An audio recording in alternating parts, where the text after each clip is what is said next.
اللہ وبرکاتہ باجی۔ وعلیکم السلام ورحمۃ اللہ وبرکاتہ۔ Am I audible؟ الحمدللہ باجی، ویری کلیئر۔ الحمدللہ۔ دعاؤں کے ساتھ جو ہے وہ کلاس کا آغاز کرتے ہیں۔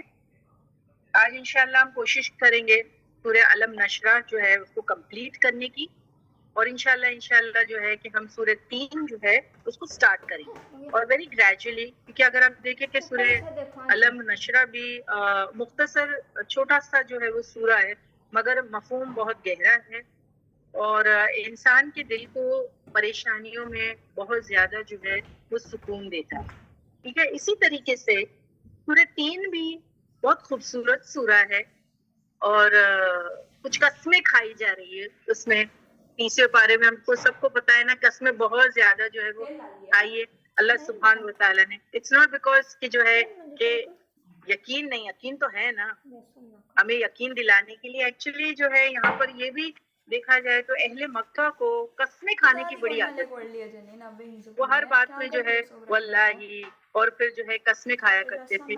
تو اب دیکھو کو ان کے جو ہے کہ یعنی ایٹیٹیوڈ میں اور ان کے معاشرے میں یہ ساری چیزیں بہت عام تھی، اور اللہ سبحانہ و تعالیٰ انہی کو یہ ساری چیزیں پہلے لسنر ہے تو سمجھا رہے ہیں، تو جو آسان چیزیں ان کے لیے تھی سمجھنے کے لیے وہ ان کو بتایا جا رہا ہے۔ جیسے اب جب ہم سورہ 3 سٹارٹ کریں گے تو ہم کچھ پھلوں کے بارے میں دیکھیں گے۔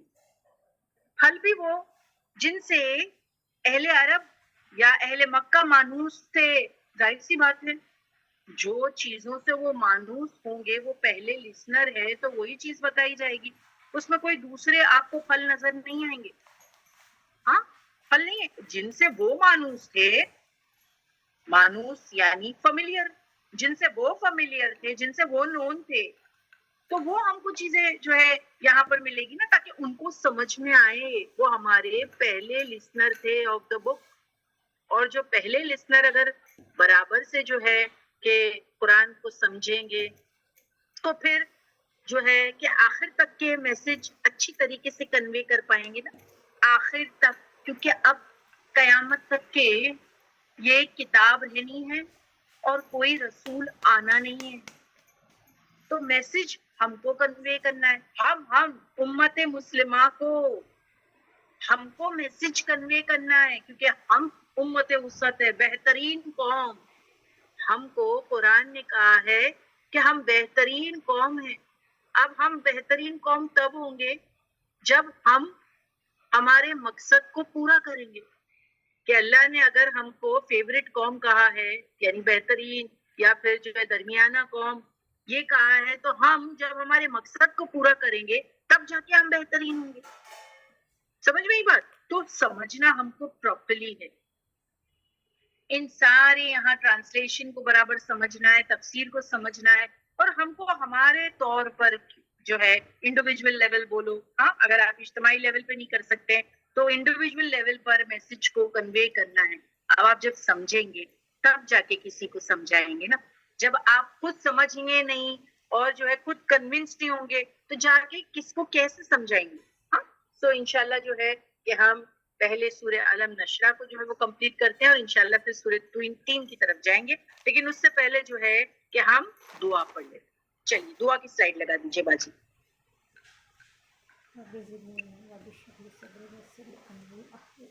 گلفشان باجی دعا کی سلائیڈ پلیز۔ بسم اللہ الرحمن الرحیم، رب زدنی علما، رب اشرح لی صدری ویسر لی امری واحلل عقدۃ من لسانی یفقہوا قولی۔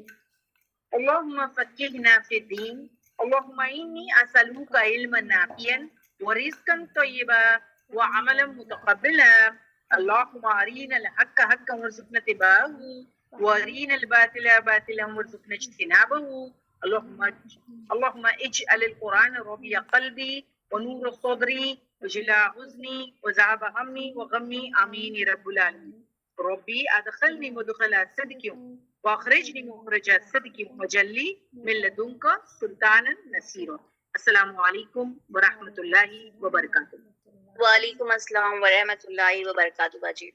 جلدی سے آیت نمبر 1 سے علم نشرہ لگا لیں تو میں 2 منٹ میں پورا سا جو ہے آیت نمبر 3-4 تک کے جو ہے اس کو ریکیپ کرا دیتی ہوں اور پھر انشاءاللہ آیت نمبر 5 ہمارے لیے اور اچھی طریقے سے جو ہے وہ سمجھ میں آ جائے گی، کیونکہ ایک ہفتہ ہو گیا ہے تو یقیناً ہم بہت ساری چیزیں جو ہے وہ بھول گئے ہوں گے، unless and until کہ آپ نے لکھا ہے تو بات الگ ہے، اور جنہوں نے نہیں لکھا ہے یا کوئی نئے ہمارے جوائنیز ہو تو ان کے لیے بھی جو ہے ہمیشہ ریکیپ فائدہ دیتا ہے. ٹھیک ہے، تو اب بسم اللہ الرحمن الرحیم.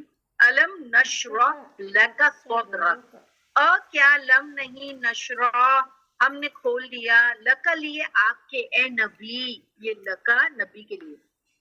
اور اللہ سبحانہ و تعالیٰ کہہ رہے ہیں اے نبی کیا ہم نے نہیں تمہارا سینہ کھول دیا، صدرک یعنی سینہ. ہاں، کیا ہم نے تمہارا سینہ نہیں کھول دیا؟ اب سینہ کھولنے میں یہاں پر کیا بات ہم نے پچھلی مرتبہ سمجھے تھے، تو لٹرلی سینہ کھولنا بھی ہے. شک صدر کا واقعہ اور آپ صلی اللہ علیہ وسلم کی زندگی میں یہ 2 مرتبہ ہوا تھا. ایک بار جب آپ 5-6 سال کے درمیان تھے تب ہوا تھا بچپن میں کہ جبریل علیہ السلام نے آپ کے جو ہے صدر کو یعنی شک کے صدر کا واقعہ اس کو کہتے ہیں، کاٹ کر کے جو ہے دل کو نکالا گیا، زمزم سے دھویا گیا اور وہ کالا حصہ جو شیطان کا حصہ اس کو باہر نکال دیا گیا. اسی طریقے سے معراج پر جب آپ جانے والے تھے، اسراء اور معراج کا جب سفر تھا تو دوبارہ سے جو ہے آپ کے سینے کو جو ہے وہ دھویا گیا زمزم سے. ٹھیک ہے، تو یہ لٹرل معنی ہوا کہ واقعی ایسا ہوا. اور دوسرا معنی کیا ہے کہ کیا نبی ہم نے تمہارے سینے کو نہیں کھولا، ایسا مطلب ہے ہم نے آپ کا سینہ کھول دیا اسلام کے لیے، احکامات کے لیے، کفار کے طعنے تشنی برداشت کرنے کے لیے، اس رنج کو سہنے کے لیے. آپ کا سینہ تنگ ہوتا تھا تو اللہ نے کہا، اللہ نے کھول دیا. اب دیکھو آسانی سے آپ سب چیزوں کو ڈائجسٹ کر سکتے ہیں، آپ آسانی سے ساری مخالفت کو لے سکتے ہو کیونکہ سینہ جو ہے وہ کیا ہے، کھل گیا ہے. کوئی ٹینشن نہیں، کوئی کچھ بھی بولے، دیوانہ، مجنون، پاگل، سحر زدہ، کچھ بھی بولے، اللہ سبحانہ تعالیٰ نے الم نشرح لک صدرک، تمہارا سینہ ہم نے کھول دیا اسلام کے لیے. ٹھیک ہے، سیکنڈ آیت ہے وَوَضَعْنَا عَنْكَ وِزْرَكَ، وہ اور وَضَعْنَا اٹھا لیا ہم نے عَنْكَ آپ سے وِزْرَكَ، تیرا بوجھ، تیرا بوجھ ہم نے اٹھا لیا. اب یہ کون سا بوجھ ہے؟ تو ہم کو یہاں پر پتہ چلتا ہے یہ تیرا بوجھ نبوت بھی یعنی تھا، یہ آسان کیا، اور نبوت سے پہلے کا بوجھ. نبی کریم جو ہے بہت زیادہ جو ہے وہ غم کرتے تھے، اپنے سوسائٹی کی فکر کرتے تھے، کیونکہ جو عرب معاشرہ تھا وہاں پر سب کچھ کیا عام تھا، زنا، فحش، ڈکیتی، چوری، چکاری، بیٹیوں کو وراثت نہ دینا، جو ہے عورتوں اور بچوں کے ساتھ برا سلوک کرنا، یتیموں کے ساتھ برا سلوک کرنا. تو اللہ کے رسول صلی اللہ علیہ وسلم had always been a good soul. آپ کو یہ چیزیں کھلتی ہی، دیکھیے اچھے انسان کو اچھی چیزیں اچھی لگتی ہیں اور اچھے انسان کو بری چیزیں بری لگتی ہے. تو آپ کو برائی اچھی نہیں لگتی تھی، کیا کروں؟ تو آپ غار حرا میں جا کر کے جو ہے مدد مانگتے تھے، آپ بہت افسوس کرتے تھے. اللہ سبحانہ تعالیٰ نے کیا کیا یہاں پر کہ ہم نے تیرا بوجھ نبوت سے پہلے کا اٹھا دیا، ہلکا کر دیا. We gave you guidance، یعنی جو ہے تجھ کو ہم نے روشنی میں لے آئے، اندھیرا دور کر دیے، ہے نا. تو یہاں تیرا بوجھ ہم نے اٹھا لیا. پھر آیت نمبر 3، الذی، وہ جو انقضا بھاری تھا، ظہرک آپ کی پیٹھ پر.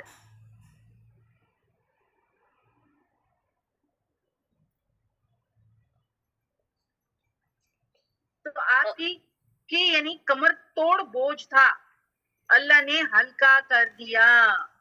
نبی پر امت کا بہت بھاری بوجھ ہوتا ہے، ان کے گمراہ ہونے کا. آپ کو چین نہیں آتا تھا، آپ کو اپنی ذمہ داری لگتی تھی کہ میں نے کرنا ہے، آپ غمگین اتنے رہتے تھے.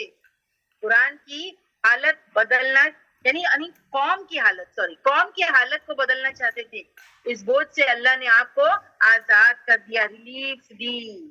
اور پھر کیا کیا؟ جب آپ اتنی محنت اور مشقت کرتے ہو، دنیا میں اتنی تکلیف اٹھا رہے ہو دین کے کام کے لیے، تو ڈیفینیٹلی تم کو ریوارڈ بھی تو ملنا چاہیے نا. تو اسی لیے آیت نمبر 4 میں کیا کہا؟ وَرَفَعْنَا لَكَ ذِكْرَكَ، وَرَفَعْنَا اور بلند کر دیا ہم نے یعنی اللہ سبحانہ و تعالیٰ نے، لکا لیے آپ کے نبی، ذکرک تیرے ذکر کو ہم نے بلند کر دیا. اور میں آپ کو بتا چکی ہوں کہ اللہ کے رسول صلی اللہ علیہ وسلم کو جو ریوارڈ ملا ہے آخرت میں تو پکا لیکن دنیا میں بھی یہاں پر جو رسول اللہ صلی اللہ علیہ وسلم کو تسلی ہے کہ آپ کے لیے اللہ نے آپ کا ذکر بلند کر دیا ہے. ٹینشن میں جب نبی پر یہ آیت اترتی ہوں گی تو کتنا سودنگ ہوتا ہوگا نا آپ کے لیے. گپ اندھیرے میں اللہ نے روشنی دکھائی جبکہ اس وقت سب نیگیٹو چیزیں نظر آ رہی تھی. نبی کو کیا پتا تھا کہ پورے گلوب پر ایوری سیکنڈ اذان ہو رہی ہوگی جس میں آپ کا ذکر آئے گا, اشہد ان محمد رسول اللہ. سوچو آپ, پورے گلوب پر. یعنی جبریل علیہ السلام جب اللہ کے رسول صلی اللہ علیہ وسلم کے پاس آئے گڈ نیوز لے کے, تو آپ کو کہا, یعنی اس آیت میں جو کہا گیا نا کہ آپ کے ذکر کو اللہ سبحانہ و تعالیٰ بلند کر دیں گے, تو اس کا مطلب یہ ہے جہاں جہاں اللہ کا نام یا اللہ کو یاد کیا جائے گا آپ ساتھ میں رہو گے. نبی لوگ آپ کو ساتھ میں یاد کریں گے. اور آدان تو بہترین پلیس ہے کہ جہاں اللہ کا نام لیا جاتا ہے اس کے ساتھ میں محمد رسول اللہ. تو جبرائیل علیہ السلام نے اس آیت میں یہ کہا, دیکھو میرے نبی, جہاں جہاں اللہ کا نام لیا جائے گا تم ہمیشہ ساتھ میں رہو گے. کتنی بڑی بات ہے, آپ سوچو کہ اس کے بعد جو ہے تم کو بھی یاد کیا جائے گا, تمہارا نام سورفانا لکا ذکرک میں یہ بات ہم کو پتہ چلتی ہے. پھر یہ دنیا میں آپ کا ذکر بلند رہے گا. یہ تو آخرت کی بات ہی نہیں ہوئی ابھی تک. تو انسان یعنی جو ہے اسلام میں داخل نہیں ہو سکتا, انسان اسلام میں داخل نہیں ہو سکتا جب تک کہ وہ آپ کی رسالت کی گواہی نہ دے دے. کسی کی نماز پوری نہیں ہو سکتی جب تک کہ آپ پر درود نہ پڑھ لے. کیسے اللہ نے آپ کا ذکر بلند رکھا. سوچو جمعہ کے دن تو ہم کتنا کثرت سے جو ہے وہ نبی پر درود بھیجتے ہیں, اور ایسے بھی صبح شام کے اذکار میں بھی ہے, صبح شام کے اذکار میں بھی ہے, اور فرائیڈے کے دن تو خصوصاً ہے. اور اس کے علاوہ بھی آپ کو پتا ہے نا درود پڑھنے کا اجر و ثواب کتنا ہے, کہ کوئی انسان اگر ایک درود پڑھ لے تو اس کے 10 گناہ معاف, 10 درجات بلند. سوچو 10 گناہ معاف, 10 درجات بلند. اور بعض وقت کبھی کبھی کیا ہوتا ہے کہ انسان جو ہے نا اگر کچھ پڑھنا ہوتا ہے تو کچھ نہ پڑھے تو جو ہے وہ درود جب پڑھ لیتا ہے تو اللہ سبحانہ و تعالیٰ اس کی من کی دعا پوری کر لیتے ہیں. تو وہ اگر اپنے لیے کچھ نہ بھی مانگے تو اللہ اس کی من کی مراد کو پوری کر دیتے. تو کتنا بڑا اجر و ثواب ہے درود پڑھنے کا. تو یہاں پر ہم کو موٹیویٹ کیا گیا ہے نا, یہاں ہم کو موٹیویٹ کیا گیا ہے. لوگ آپ پر درود پڑھتے جا رہے ہیں, آپ کو بہت چاہیں گے نبی. کیوں؟ کیونکہ اہل مکہ آپ کو بہت پریشان کرتے ہیں نا, آپ کو بہت طعنہ تشنی دیتے ہیں نا, آپ کی بہت مخالفت کرتے ہیں نا, اور آپ اللہ کی خاطر سب برداشت کر جاتے ہو نا. تو میرے نبی ایسا وقت آئے گا لوگ آپ کو بہت چاہیں گے, آپ کا نام آئے گا تو لوگ جو ہے ان کی آنکھوں سے آنسو بہیں گے, ہے نا. بالکل ایسا ہی ہوگا نا. آپ نے جو دین کے لیے قربانی کی ہے اس کے عوض میں جو ہے لوگ آپ سے محبت کریں گے. اور ہم کو کیا کہا گیا کہ جب تک ہم ہمارے نبی کو ہماری جان مال اولاد سے زیادہ نہ پیار کرے تب تک کہ ایمان ہمارا مکمل ہی نہیں ہوتا. سب سے بڑھ کر جو ہے محبت کرنی ہے ہمارے نبی سے. تو آخرت میں آپ کا ذکر کیسے بلند ہوگا, یہ شفاعت کبریٰ آپ کروائیں گے. یعنی جو بڑی سفارش ہے نا, جو بڑی سفارش ہے وہ آپ کروائیں گے. کیسے؟ کیونکہ اللہ آپ کو ایک پوسٹ دینے والا ہے, اور اس پوسٹ کا نام کیا ہے؟ مقام محمود, جس پر اللہ آپ کو فائز کرے گا. آپ کی سفارش سے سب کے فیصلے شروع ہوں گے. قیامت کے دن جب کوئی نبی شفاعت کرنے کو تیار نہ ہوگا, اس وقت آپ صلی اللہ علیہ وسلم اس پوسٹ پر کھڑے رہ کر کے اللہ سے حمد و ثنا یعنی اللہ کی تعریف کریں گے اور ریکویسٹ کرائیں گے کہ اللہ حساب سٹارٹ کر دے. اور پھر اتنا ہی نہیں ہے, بار بار اللہ سے ریکویسٹ کریں گے, لمبے لمبے سجود, حمد و ثنا, کتنے عرصے تک اللہ کے رسول سجدے میں ہی پڑے رہیں گے. اور پھر جب وہ سجدے سے سر اٹھائیں گے اللہ کے بولنے پر تو اللہ ان کو کہیں گے مانگ محمد کیا چاہتے ہیں آپ. تو پھر جو ہے صلی اللہ علیہ وسلم تو پھر وہ کیا کہیں گے؟ امہ, میری امت. یعنی وہ دن ایسا ہوگا کہ ہر نبی نفسی نفسی کہہ رہا ہوگا, لیکن ہمارے رسول جو ہے وہ امت یعنی میری امہ. ان کا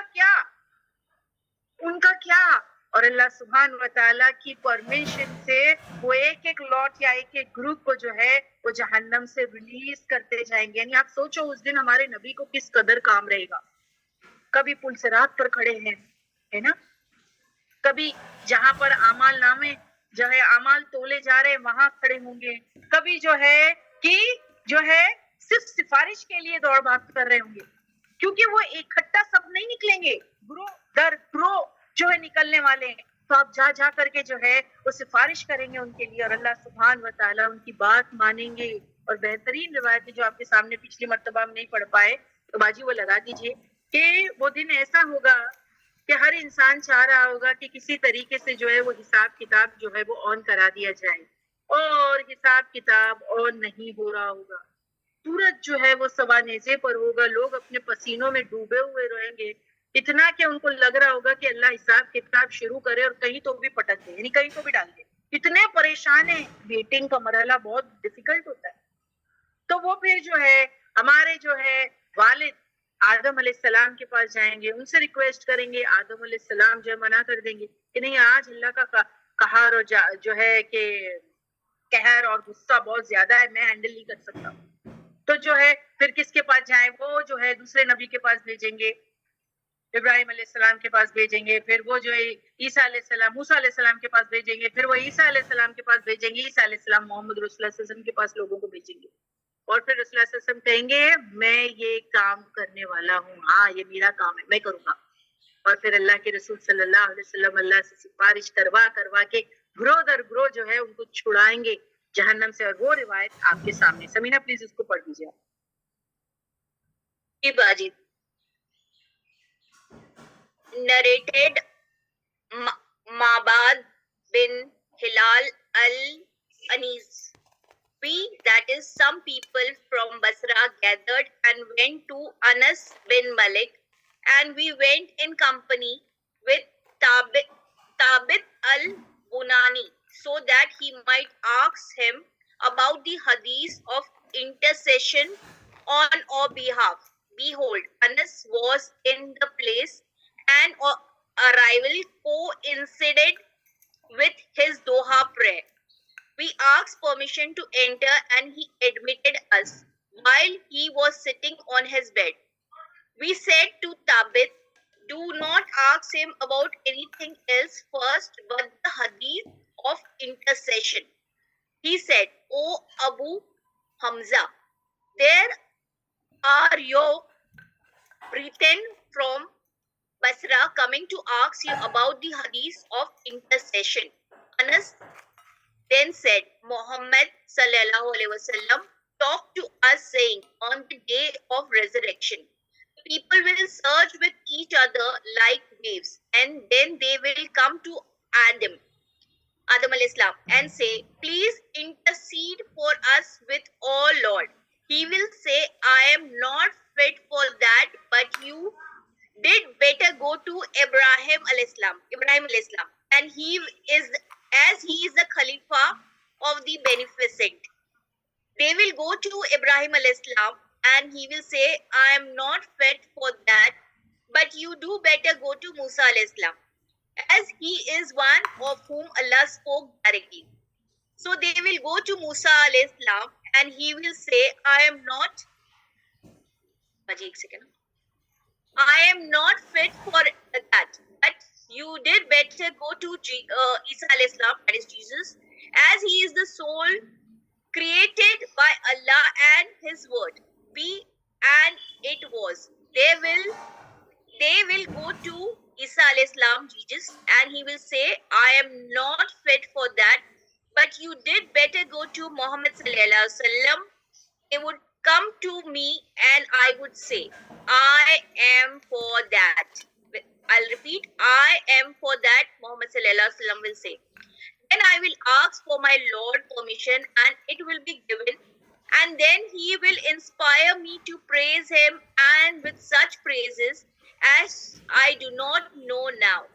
So I will praise him, and with those praises, and will fall down prostrate before him. Then it will be said, O Muhammad, raise your hand and speak for you.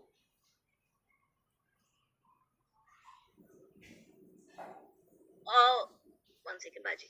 So I will praise him, and with those praise, and will fall down prostrate before him. Then it will be said, O Muhammad, raise by your head and speak, or you will be listened to, and asked for your will be granted your request and interceded.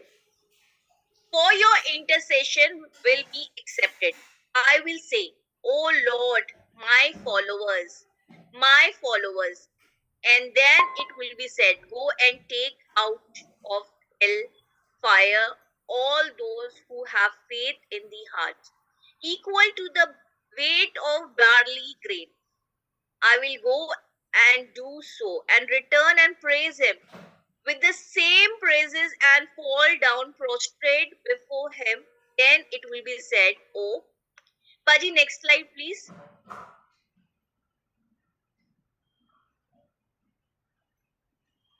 Fall down prostrate before him. Then it will be said, O Muhammad, raise your hand and speak, for you will be listened to, and ask for you will be granted your request, and intercede. For your intercession will be accepted. I will say, O Lord, my followers. It will be said, go and take out of it all those who have faith in their heart, equal to the weight of the small ant or a mustard seed. I will go and do so, and return to praise him with the same praise, and fall down in prostration before him. It will be said, O Muhammad, raise your head and speak, for you will be listened to, and asked, for you will be granted your request, and interceded. For your intercession will be accepted.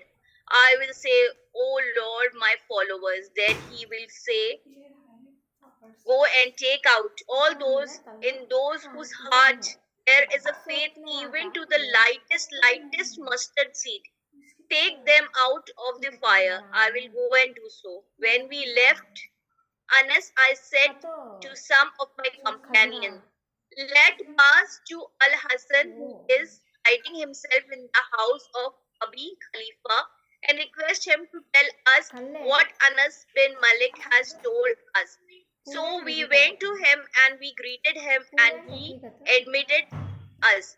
We said to him, O Abu said, we came to you from your brother Anas bin Malik, and he relate to us a hadith about the intercession, the like of which I have never heard. He said, what is that? Then we told him the hadith, and said, he stopped at the point of the hadith. He said, what then? We said, we did not add anything to that.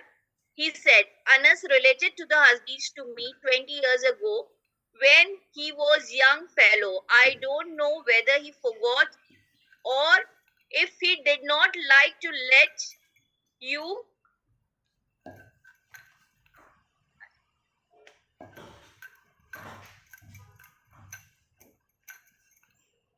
let you depend on what he might have said. We said, Oh, Abu said, let us know that he smiled and said, man was created hastily. I did not mention that, but that I wanted to inform you that Anas told me the same as he told you, and said that the Prophet ﷺ added, I then returned for the fourth time and praised him similarly, and prostrated before him, and the same to be and same as he. O Muhammad, raise your head and speak, for you will be listened to, and asked for you will be granted your request, and interceded, for your intercession will be accepted. I will say, O Lord, allow me to intercede for whatever said. None has the right to be worshipped except Allah.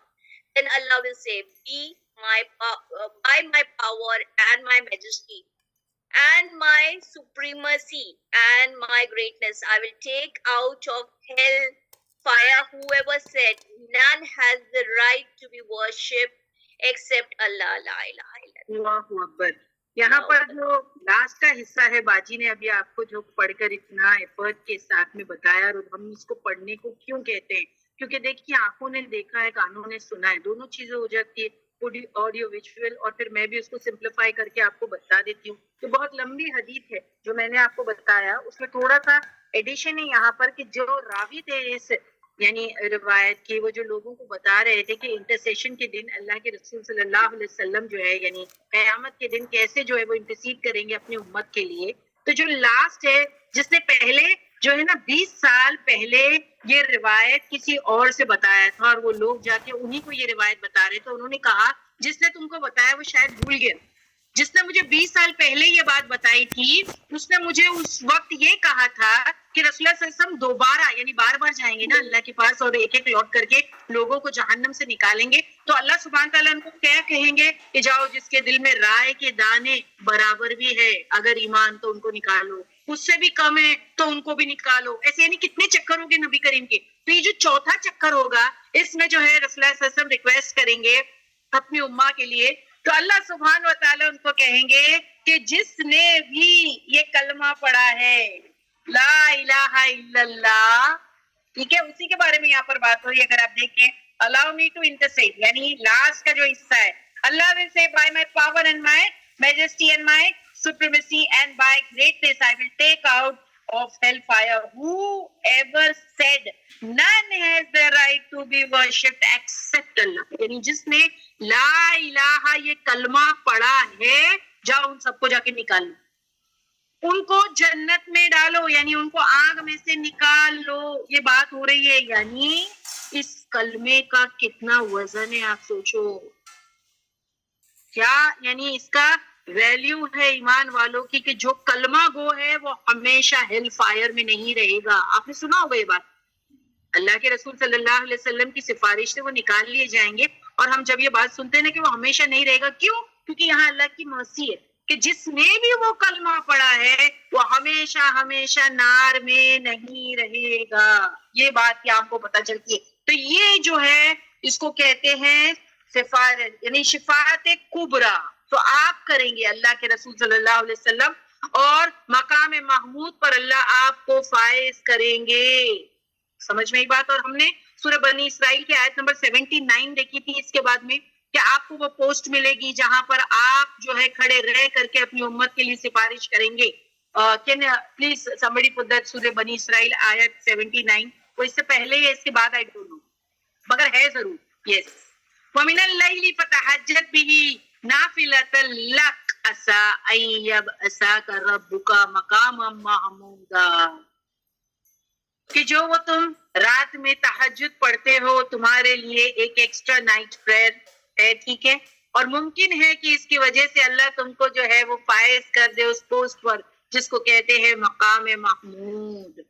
تو یہ نبی کریم صلی اللہ علیہ وسلم کو یہ post ملنے والی ہے. رسول اللہ صلی اللہ علیہ وسلم نے کہا تھا کہ مجھے امید ہے کہ یہ پوسٹ مجھے ملے گی، اور امت کو کہا کہ جب بھی وہ اذان سنے تو اذان کے بعد ایک دعا ہم کو سکھائی جاتی ہے، اللہم رب ھذی الدعوۃ التامہ. سب کو آتی ہے، وہ بچپن سے جو ہے ہم کو وہ دعا سکھائی گئی ہے کہ جب مؤذن جو ہے وہ اذان دے تو ہم کو ریپیٹ کرنا ہے اس کے لفظوں کو، اور اینڈ میں جو ہے کہ ہم کو یہ دعا پڑھنی ہے. تو اس دعا میں ہم رسول اللہ صلی اللہ علیہ وسلم کے لیے وہ پوسٹ مانگتے ہیں، وہ پوسٹ مانگتے ہیں جہاں آپ کھڑے ہو کر کے اپنی امت کے لیے سفارش کریں گے، اور جو کوئی یہ نبی کے لیے پوسٹ مانگے گا اس کی سفارش واجب پکی ہو جاتی.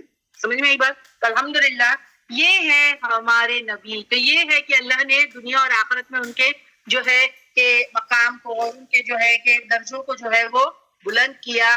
وَرَفَعْنَا لَكَ ذِكْرَكَ کا ایکسپلینیشن میں جو ہے وہ اسکالرز یہ دیتے ہیں. تو الحمدللہ 4 آیتیں ایک دم کمپلیٹ ہو گئی ریپیٹیشن کے ساتھ. اب 5ویں نمبر کی آیت لے رہی ہوں میں جو آج کا ہمارا سبق ہے. اب رسول اللہ صلی اللہ علیہ وسلم کو تسلی دی جا رہی ہے کہ تم کو کتنا بڑا آنر ملے گا. سوچو کتنا بڑا آنر، مگر یہ اتنا بڑا آنر اتنا بڑا مقام یوں ہی مل جائے گا کیا؟ یوں ہی مل جائے گا؟ یوں نہیں، تکلیف اٹھانی پڑے گی نا جو آپ اٹھا رہے ہو. مگر ایک بات یاد رکھنا کہ یہ تکلیف میں تمہارے لیے آسانیاں بھی ساتھ میں ہیں. اس کے ساتھ تو ڈیفیکلٹیز آ رہی ہے نا، ساتھ میں آسانیاں بھی آ رہی. سو اب اس آیت کو دیکھتے ہیں، آیت نمبر 5. فَإِنَّ پھر بے شک مع ساتھ العسری تنگی کے یسر ہے آسانی ہے. تنگی کے ساتھ آسانی ہے. بہت سارے لوگ ایسے کہتے ہیں کہ ہر تنگی کے بعد آسانی ہے. ایسے سنے ہوں گے آپ نے. بہت سارے لوگ کیا کہتے ہیں؟ ہر مشکل کے بعد راحت ہے, ہر مشکل کے بعد آسانی ہے. نہیں نہیں, وہ صحیح نہیں ہے. اس کا معنی وہ صحیح نہیں ہے کہ مشکل کے بعد آسانی. نہیں, فَإِنَّ مَعَ الْعُسْرِ يُسْرًا, ساتھ ایوری پرابلم کے ساتھ میں ایز ہے. یہ اللہ سبحانہ و تعالیٰ یہاں بتا رہے ہیں کہ ساتھ میں چل رہی ہے. تم یہ نہیں سمجھو کہ یہ مصیبت کے بعد میں تمہارے لیے جو ہے آسانی آئے گی. نہیں نہیں نہیں, دونوں ساتھ ہیں.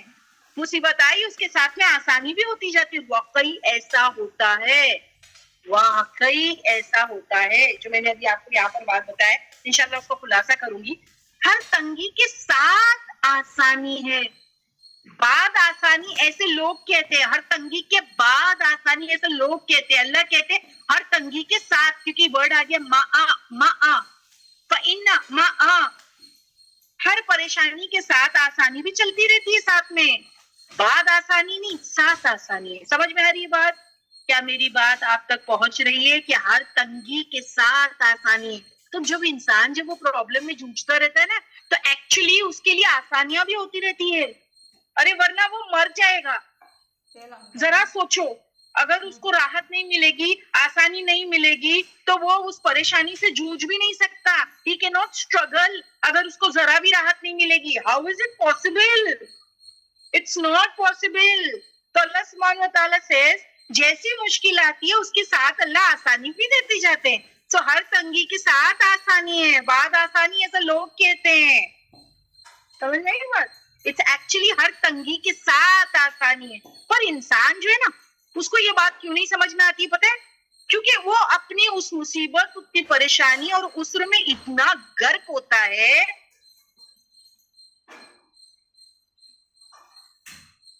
باجی آپ کی وائس چلی گئی. انوالو ہوتا ہے کہ اس کو آسانی نظر بالکل نہیں آتی. میری آواز چلی گئی؟ اللہ اکبر, بہت جی باجی آپ کی آواز چلی گئی تھی. آواز گئی کہاں سے؟ میری آواز گئی بلکہ سے آپ کی آواز چلی گئی تھی. دوبارہ سے بولتی ہوں کہ انسان جو ہے نا اپنی پرابلم میں اتنا انوالوڈ رہتا ہے, اپنی گریف میں اتنا انوالوڈ رہتا ہے کہ ساتھ میں آسانی چل رہی ہے, اس کو سمجھ میں نہیں آ رہی ہے بات. بالکل اس کو سمجھ میں نہیں آتی ہے. ہاں, عسر یعنی ڈیفیکلٹی میں اتنا غرق ہوتا ہے کہ یسر نظر نہیں آتا. مصیبت کے یعنی غم سے وہ جو ہے آسانی دیکھ نہیں پاتا. ورنہ تو جو ہے ڈیفیکلٹی کے ساتھ ساتھ آسانی چلتی رہتی ہے. سمجھ میں آئی بات؟ میں ابھی آپ کو نا یہ بہت ہلکے طریقے سے بتاؤں گی, اور اچھی طریقے سے آپ کو اور سمپلیفائی کر کے دیتی ہوں. تب آپ ریئلائز کریں گے اس بات کو کہ میں کیا کہہ رہی ہوں, کہ ڈیفیکلٹی کے ساتھ ساتھ آسانی چلتی ہے نا. کیونکہ ہم سمجھ نہیں پاتے اس بات کو کہ ڈیفیکلٹی کے ساتھ آسانی چلتی ہے. ہم کو ایسا لگتا ہے ڈیفیکلٹی کے بعد آسانی ہے, تو یہ ڈیفیکلٹی نکل جائے پھر آسانی آئے گی. نو نو نو, ڈیفیکلٹی کے ساتھ آسانی ہے. جیسے ابھی میں آپ کو بتاتی ہوں, آج مشکل ہے تو ہم کو ایسا لگتا ہے بعد آسانی ہو جائے گی. اللہ کہتے ساتھ آسانی. یہ قاعدہ ہے. اب سنیے آپ, دیکھیے اب اس آیت کو یہاں پر جو قاعدہ ہے میں آپ کو بتاتی ہوں. آیت نمبر 5 میں نے یہاں سے پڑھ لیا نا کہ فَإِنَّ مَعَ الْعُسْرِ يُسْرًا, اور پھر جو ہے کہ 6 نمبر کی آیت بھی لے لیتے ہیں ہم. 6 بھی لے لیجیے باجی, میں دونوں ساتھ میں کراتی ہوں تو اور آسانی ہو جائے گی. ان بے شک, ریپیٹیشن دیکھو, ایمفیسس کے لیے اس کو دوبارہ سے ریپیٹ کیا گیا. وہی بات ہے ایکچولی آیت نمبر 5 میں جو آیت نمبر 6 میں دوبارہ سے ریپیٹ کی جا رہی ہے. ان بے شک مال عسر یسرا, ساتھ تنگی کے آسانی ہے. یعنی اللہ نے 2 بار بتا دیا کیا, کہ پہلے آیت نمبر 5 میں کہا فَإِنَّ مَعَ الْعُسْرِ يُسْرًا, بے شک ساتھ تنگی کے آسانی ہے, ڈیفیکلٹی کے ساتھ آسانی ہے. اور آیت نمبر 6 میں کہا ان بے شک مال عسر یسرا, بے شک ساتھ تنگی کے آسانی ہے نا. 2 بار ایک ہی بات مینشن کی گئی. جو یسر ہے ایکچولی دگنی ہے. یسر مطلب ایز, ایکچولی ایز ہے نا دگنی ہوتی ہے, اور جو عسر ہوتا ہے نا ڈیفیکلٹی, وہ ایک ہی ہوتا ہے. یہ عربک کا قاعدہ ہے. اگر آپ آیت نمبر 5 اور آیت نمبر 6 گرامیٹیکلی دیکھو گے، یہ قاعدہ ہے. اگر آپ اس کو گرامیٹیکلی سمجھو گے تو فَإِنَّ مَعَ الْعُسْرِ يُسْرًا.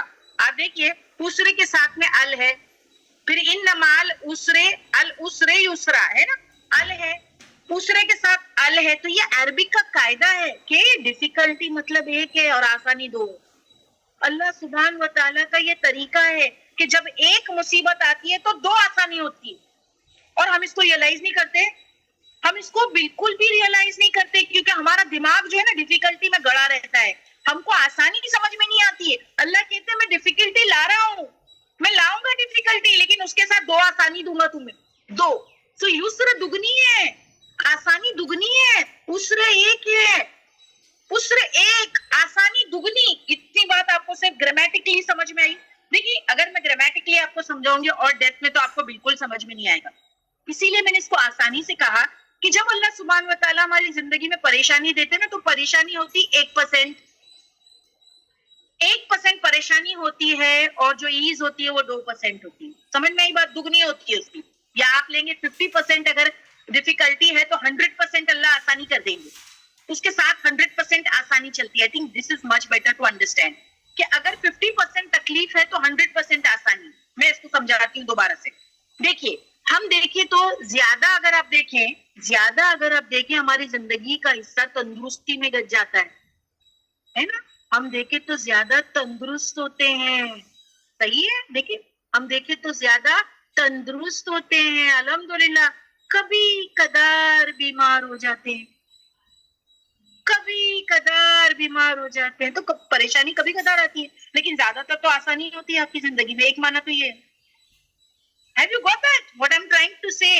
کیونکہ یہاں پر جو گرامیٹکلی سمجھانا ہے اگر میں اس طریقے پہ سمجھاؤں گی آپ کو کچھ سمجھ بھی نہیں آئے گا، کیونکہ ہم لوگ گرامر تو کرتے نہیں ہیں. تو میں آسان آپ کو لینگویج میں سمجھا رہی ہوں کہ جب ایک پریشانی آتی ہے تو اس کے ساتھ دو آسانی آتی ہے. ہم جو ہے نا پریشانی میں اتنے مبتلا رہتے ہیں کہ آسانی کو بھول جاتے ہیں. سو ہم دیکھیں تو زیادہ تندرست ہوتے ہیں اور کبھی کدار بیمار ہو جاتے ہیں.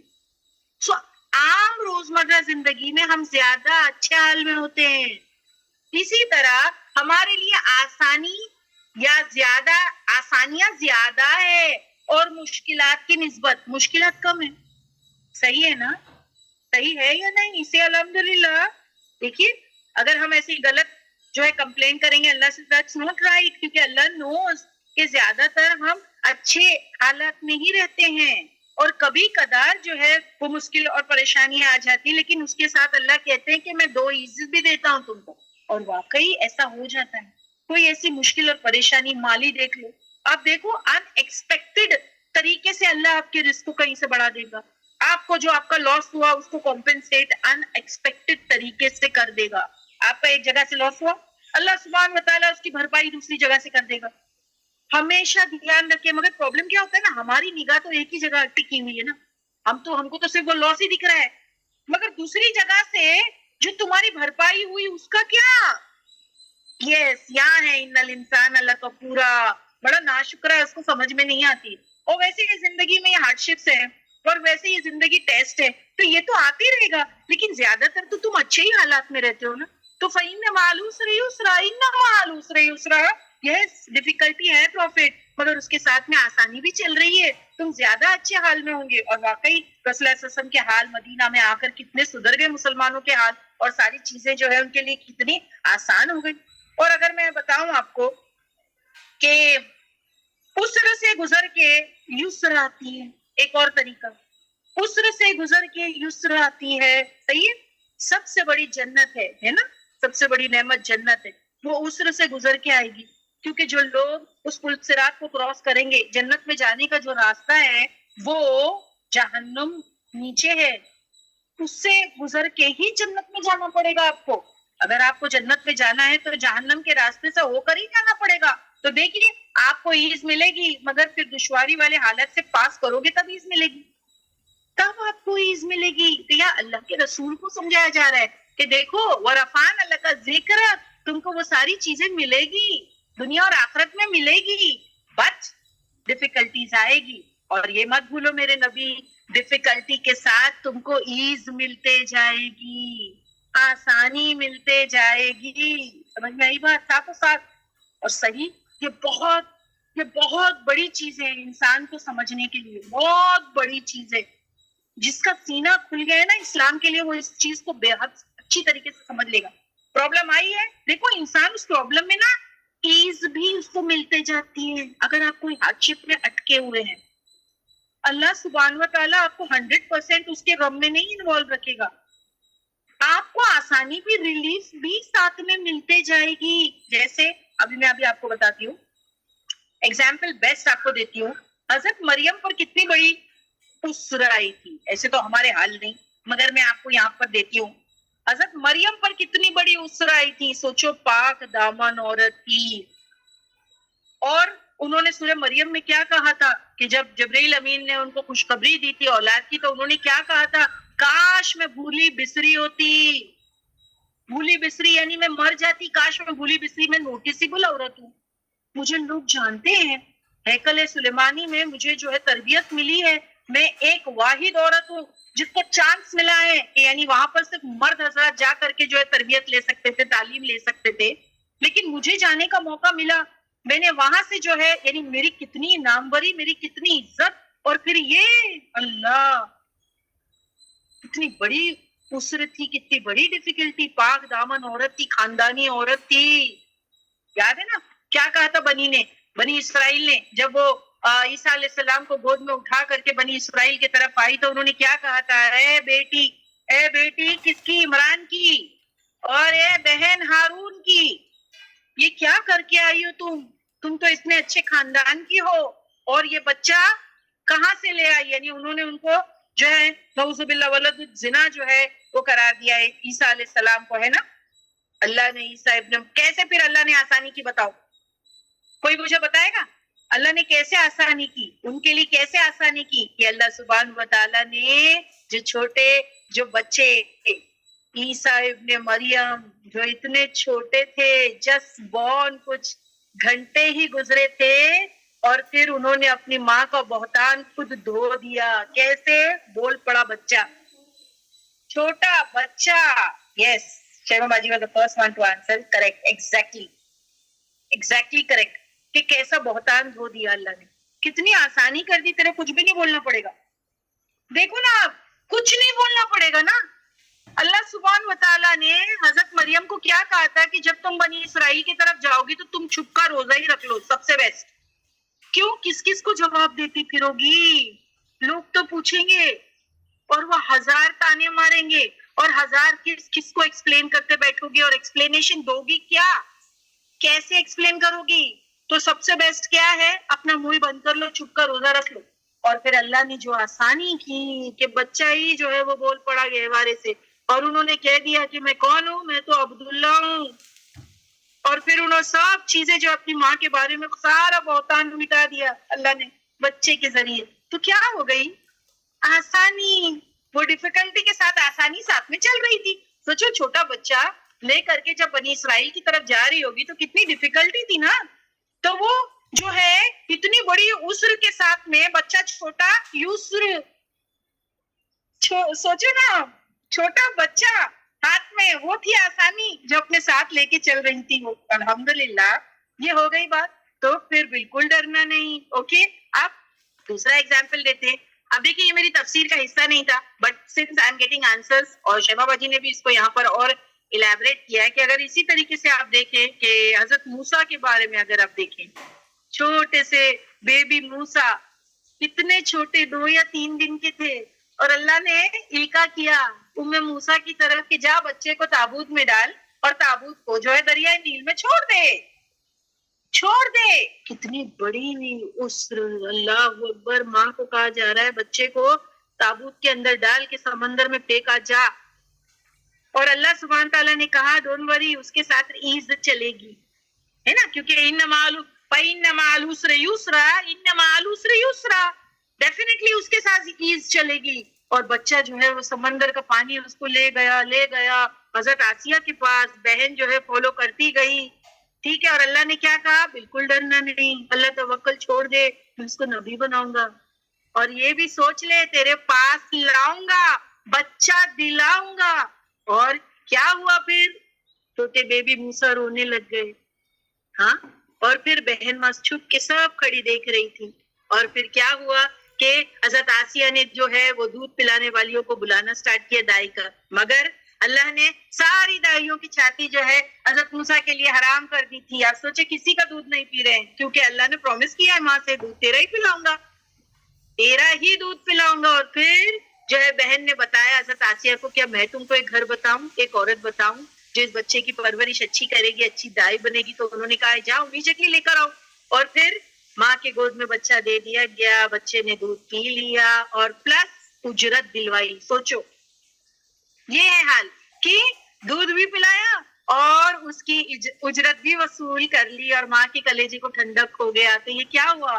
انما العسر یسرا، یعنی آسانیاں ساتھ میں چلتی رہتی ہے مصیبتوں کے. بس اللہ پر کیا کرنا ہے؟ توکل رکھنا ہے. اور جب ہم مصیبت اور پریشانی میں جوجھتے نا، تب جب ایک مومن کو نا ایک پیر میں ایک کانٹا بھی چبھتا ہے نا، تو اللہ سبحانہ و تعالیٰ اس کے لیے درجات کی بلندگی رکھتے رہتے ہیں اور اس کو جو ہے وہ پالش کرتے رہتے ہیں، اس کو پالش کرتے رہتے ہیں. وہ ساری چیزیں اس کی جو ہے گناہوں کا جو ہے وہ کیا ہو جاتی ہے؟ کفارہ بن جاتی ہے، اور اس کے درجات جو ہے وہ بلند ہوتے چلے جاتے ہیں. تو یہاں کہا ڈونٹ وری، نبی کے لیے بھی اور ہمارے لیے بھی وہی بات ہے، آف کورس ہمارے لیے بھی وہی بات ہے کہ پریشانی کے ساتھ ساتھ آسانیاں چلتی رہے گی. ٹھیک ہے، تو یہاں پر ہو گئی یہ بات. اور بے شک ساتھ تنگی کے آسانیاں ہے. یہ یہاں آیت نمبر 5 اور 6 میں آپ کو امید کرتی ہوں بات سمجھ میں آ گئی. تو ترجمہ 5 اور 6 کا کیا ہے کہ ان مع العسر یسرا، ان مع العسر یسرا، تو بے شک ہر مشکل کے ساتھ آسانی ہے. بے شک ہر مشکل کے ساتھ آسانی ہے، ساتھ میں چلتی ہے، اور بعد میں ساتھ. اور تفسیر ابن کثیر کیا بتاتے ہیں؟ یہ 2 بار تکرار تسلی کے لیے، یعنی 2 بار آیت نمبر 5 اور 6 ایکچولی ریپیٹ کی گئی. تو یہ ریپیٹیشن کیوں ہے؟ یہ ایمفیسس ہے، یہ سٹریس ہے. یہ 2 بار تکرار تسلی کے لیے ہے. العسر ایک ہی مشکل ہے، اور یسر 2 الگ آسانیاں اللہ دیں گے. تو اگر ایک مشکل میں پھنسو گے تو 2 آسانی ملے گی. سمجھ آئی بات؟ ایک مشکل میں پھنسو گے تو اللہ 2 آسانیاں دے گا. اس لیے مشکل پر غالب آسانیاں ہیں. ابن عباس رضی اللہ عنہ کہتے ہیں ایک تنگی 2 کشادگیوں پر غالب نہیں آ سکتی. یعنی 2 ایز ہے، ایک ڈیفیکلٹی ہے تو 2 ایز ہے. سمجھ میں بات؟ یہ قانون ہر مومن کے لیے ہے. کاروبار میں نقصان ہو گیا، ٹھیک ہے، ایک تنگی لیکن 2 آسانی ملے گی. یاد رکھنا، بیماری ٹھیک ہے، ایک تنگی پر 2 آسانی ملے گی. غم ہے ٹھیک ہے، ایک تنگی پر 2 آسانی ملے گی، ہے نا. یہ قانون ہر مومن کے لیے ہے. کاروبار، بیماری، غم، امتحان، سب میں یہ آیت دل کو مضبوط کر دیتی ہے. تو سب کو جو ہے یعنی پرامید ہو جاؤ، بالکل بھی ٹینشن نہیں لو. آئی ہے نا پرابلم، آئی ہے نا، اس کے ساتھ آسانی بھی آئے گی، مت فکر کرو. ایک پرابلم 2 آسانی. اب آپ کو یاد رہے گی یہ بات، کیونکہ ایک ہی چیز، ایک ہی بات کو 2 آیتوں میں ریپیٹ کیا فار ایمفیسس. تو ایک پرابلم 2 آسانی. اب ہمیشہ یاد رکھنا، کوئی بھی پرابلم آئے تو یہ آپ کو سورہ جو ہے نشر، عالم نشر آپ کو یاد کرنا ہے. فَإِنَّ مَعَ الْعُسْرِ يُسْرًا، إِنَّ مَعَ الْعُسْرِ يُسْرًا. ایک پریشانی تو 2 ایز، تو 2 ایز آپ کو ملے گی. اور اللہ پہ بھروسہ رکھنا، کیونکہ مَن يَتَّقِ اللَّهَ فَهُوَ حَسْبُهُ. تو ہو گئی آیت 6 کمپلیٹ. اب آیت نمبر 7 لیتے ہیں. باجی آیت نمبر 7 لگا دیجیے. What does آیت نمبر 7 says؟ فَإِذَا، پھر جب. اب نبی کو کیا کہا جا رہا ہے؟ اب نبی کو کہا جا رہا ہے فَإِذَا، پھر جب فرغت، فارغ ہو جائیں آپ.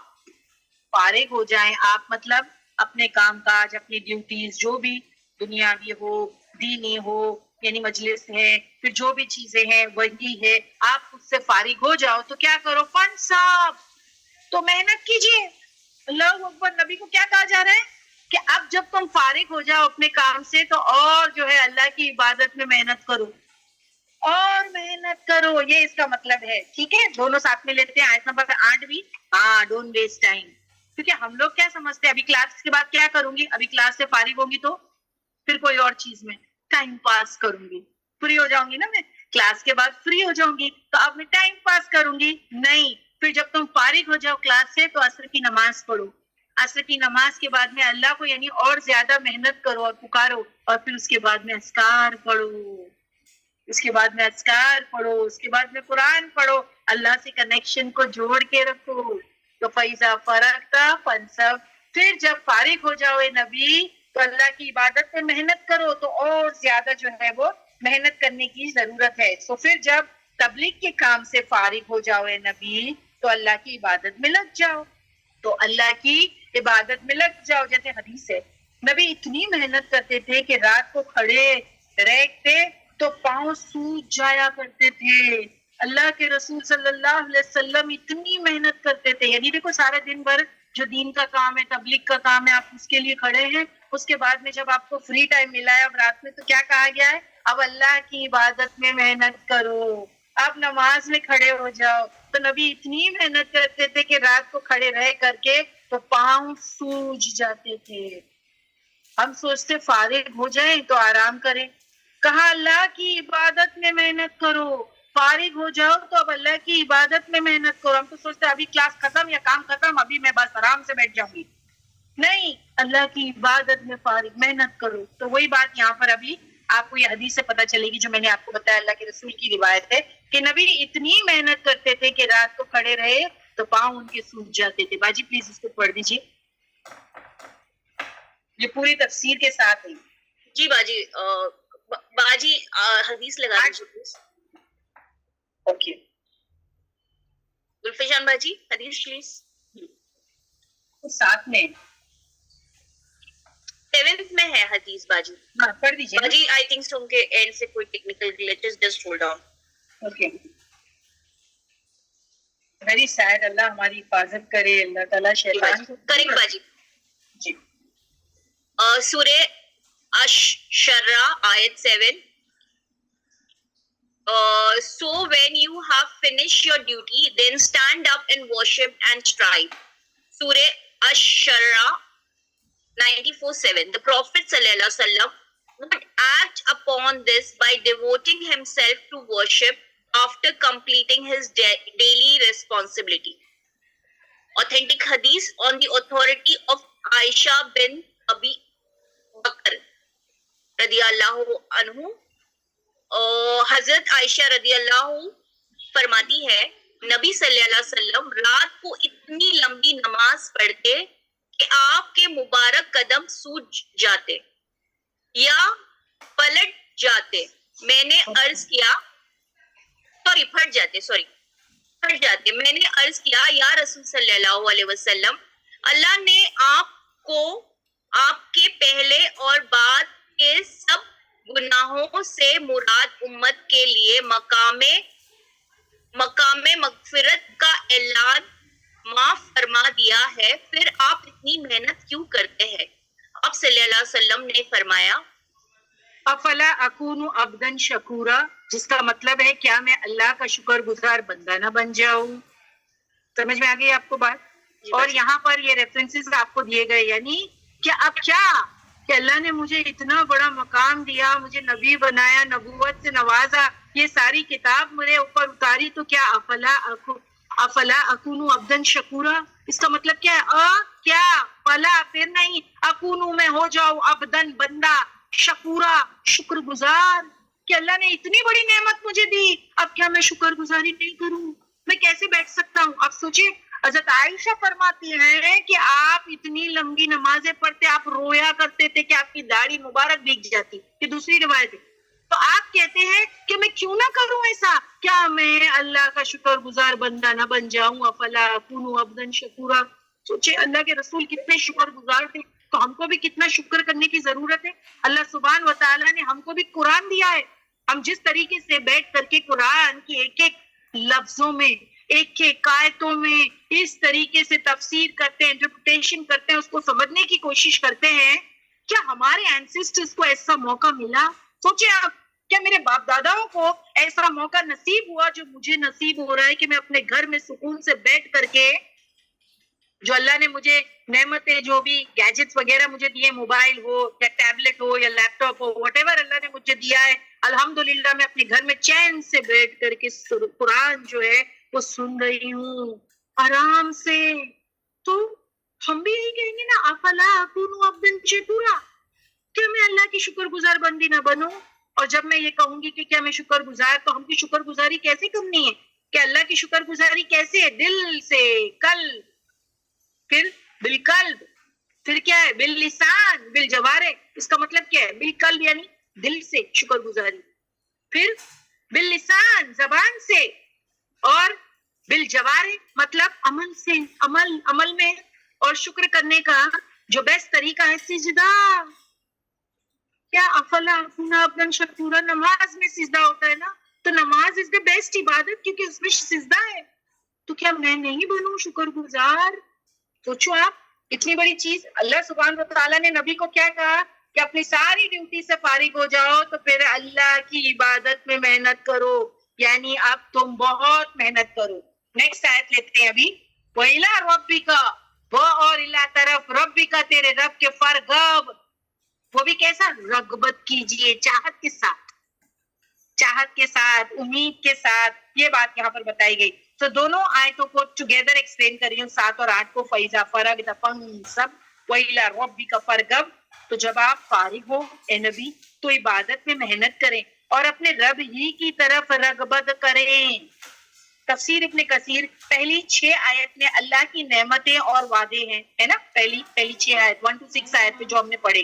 رغبت means close to your Lord. hope, امید, ان سے مانگو, ٹھیک ہے. یہ رغبت رکھنا مطلب ان سے امید رکھو, ٹھیک ہے. پہلی 6 آیت میں اللہ کی نعمت اور وعدے ہیں. آخری 2 آیت میں شکر کا طریقہ بتایا گیا. آخری 2, پہلی 6 آیت میں اللہ کی نعمتیں نبی کریم کو یاد دلائی. دیکھو نعمتیں کیسی. الم نشرح لک صدرک ووضعنا عنک وزرک الذی انقض ظہرک ورفعنا لک ذکرک فإن مع العسر یسرا ان مع العسر یسرا. سمجھ میں؟ تو پہلے 6 آیت میں کیا تھا؟ نعمتیں اور وعدے ہیں اللہ کے, ڈونٹ وری نبی.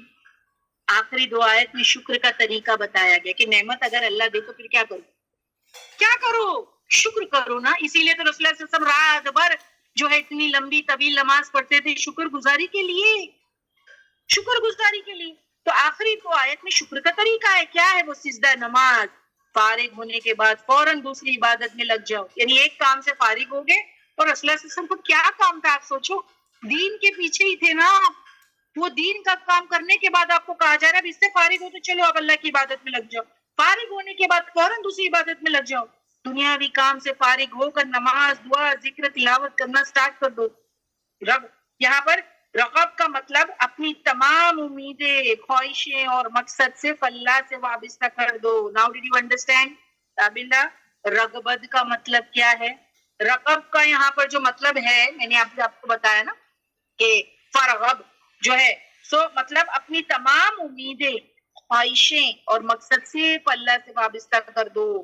کسی اور سے دل نہ لگاؤ, اللہ سے دل لگاؤ.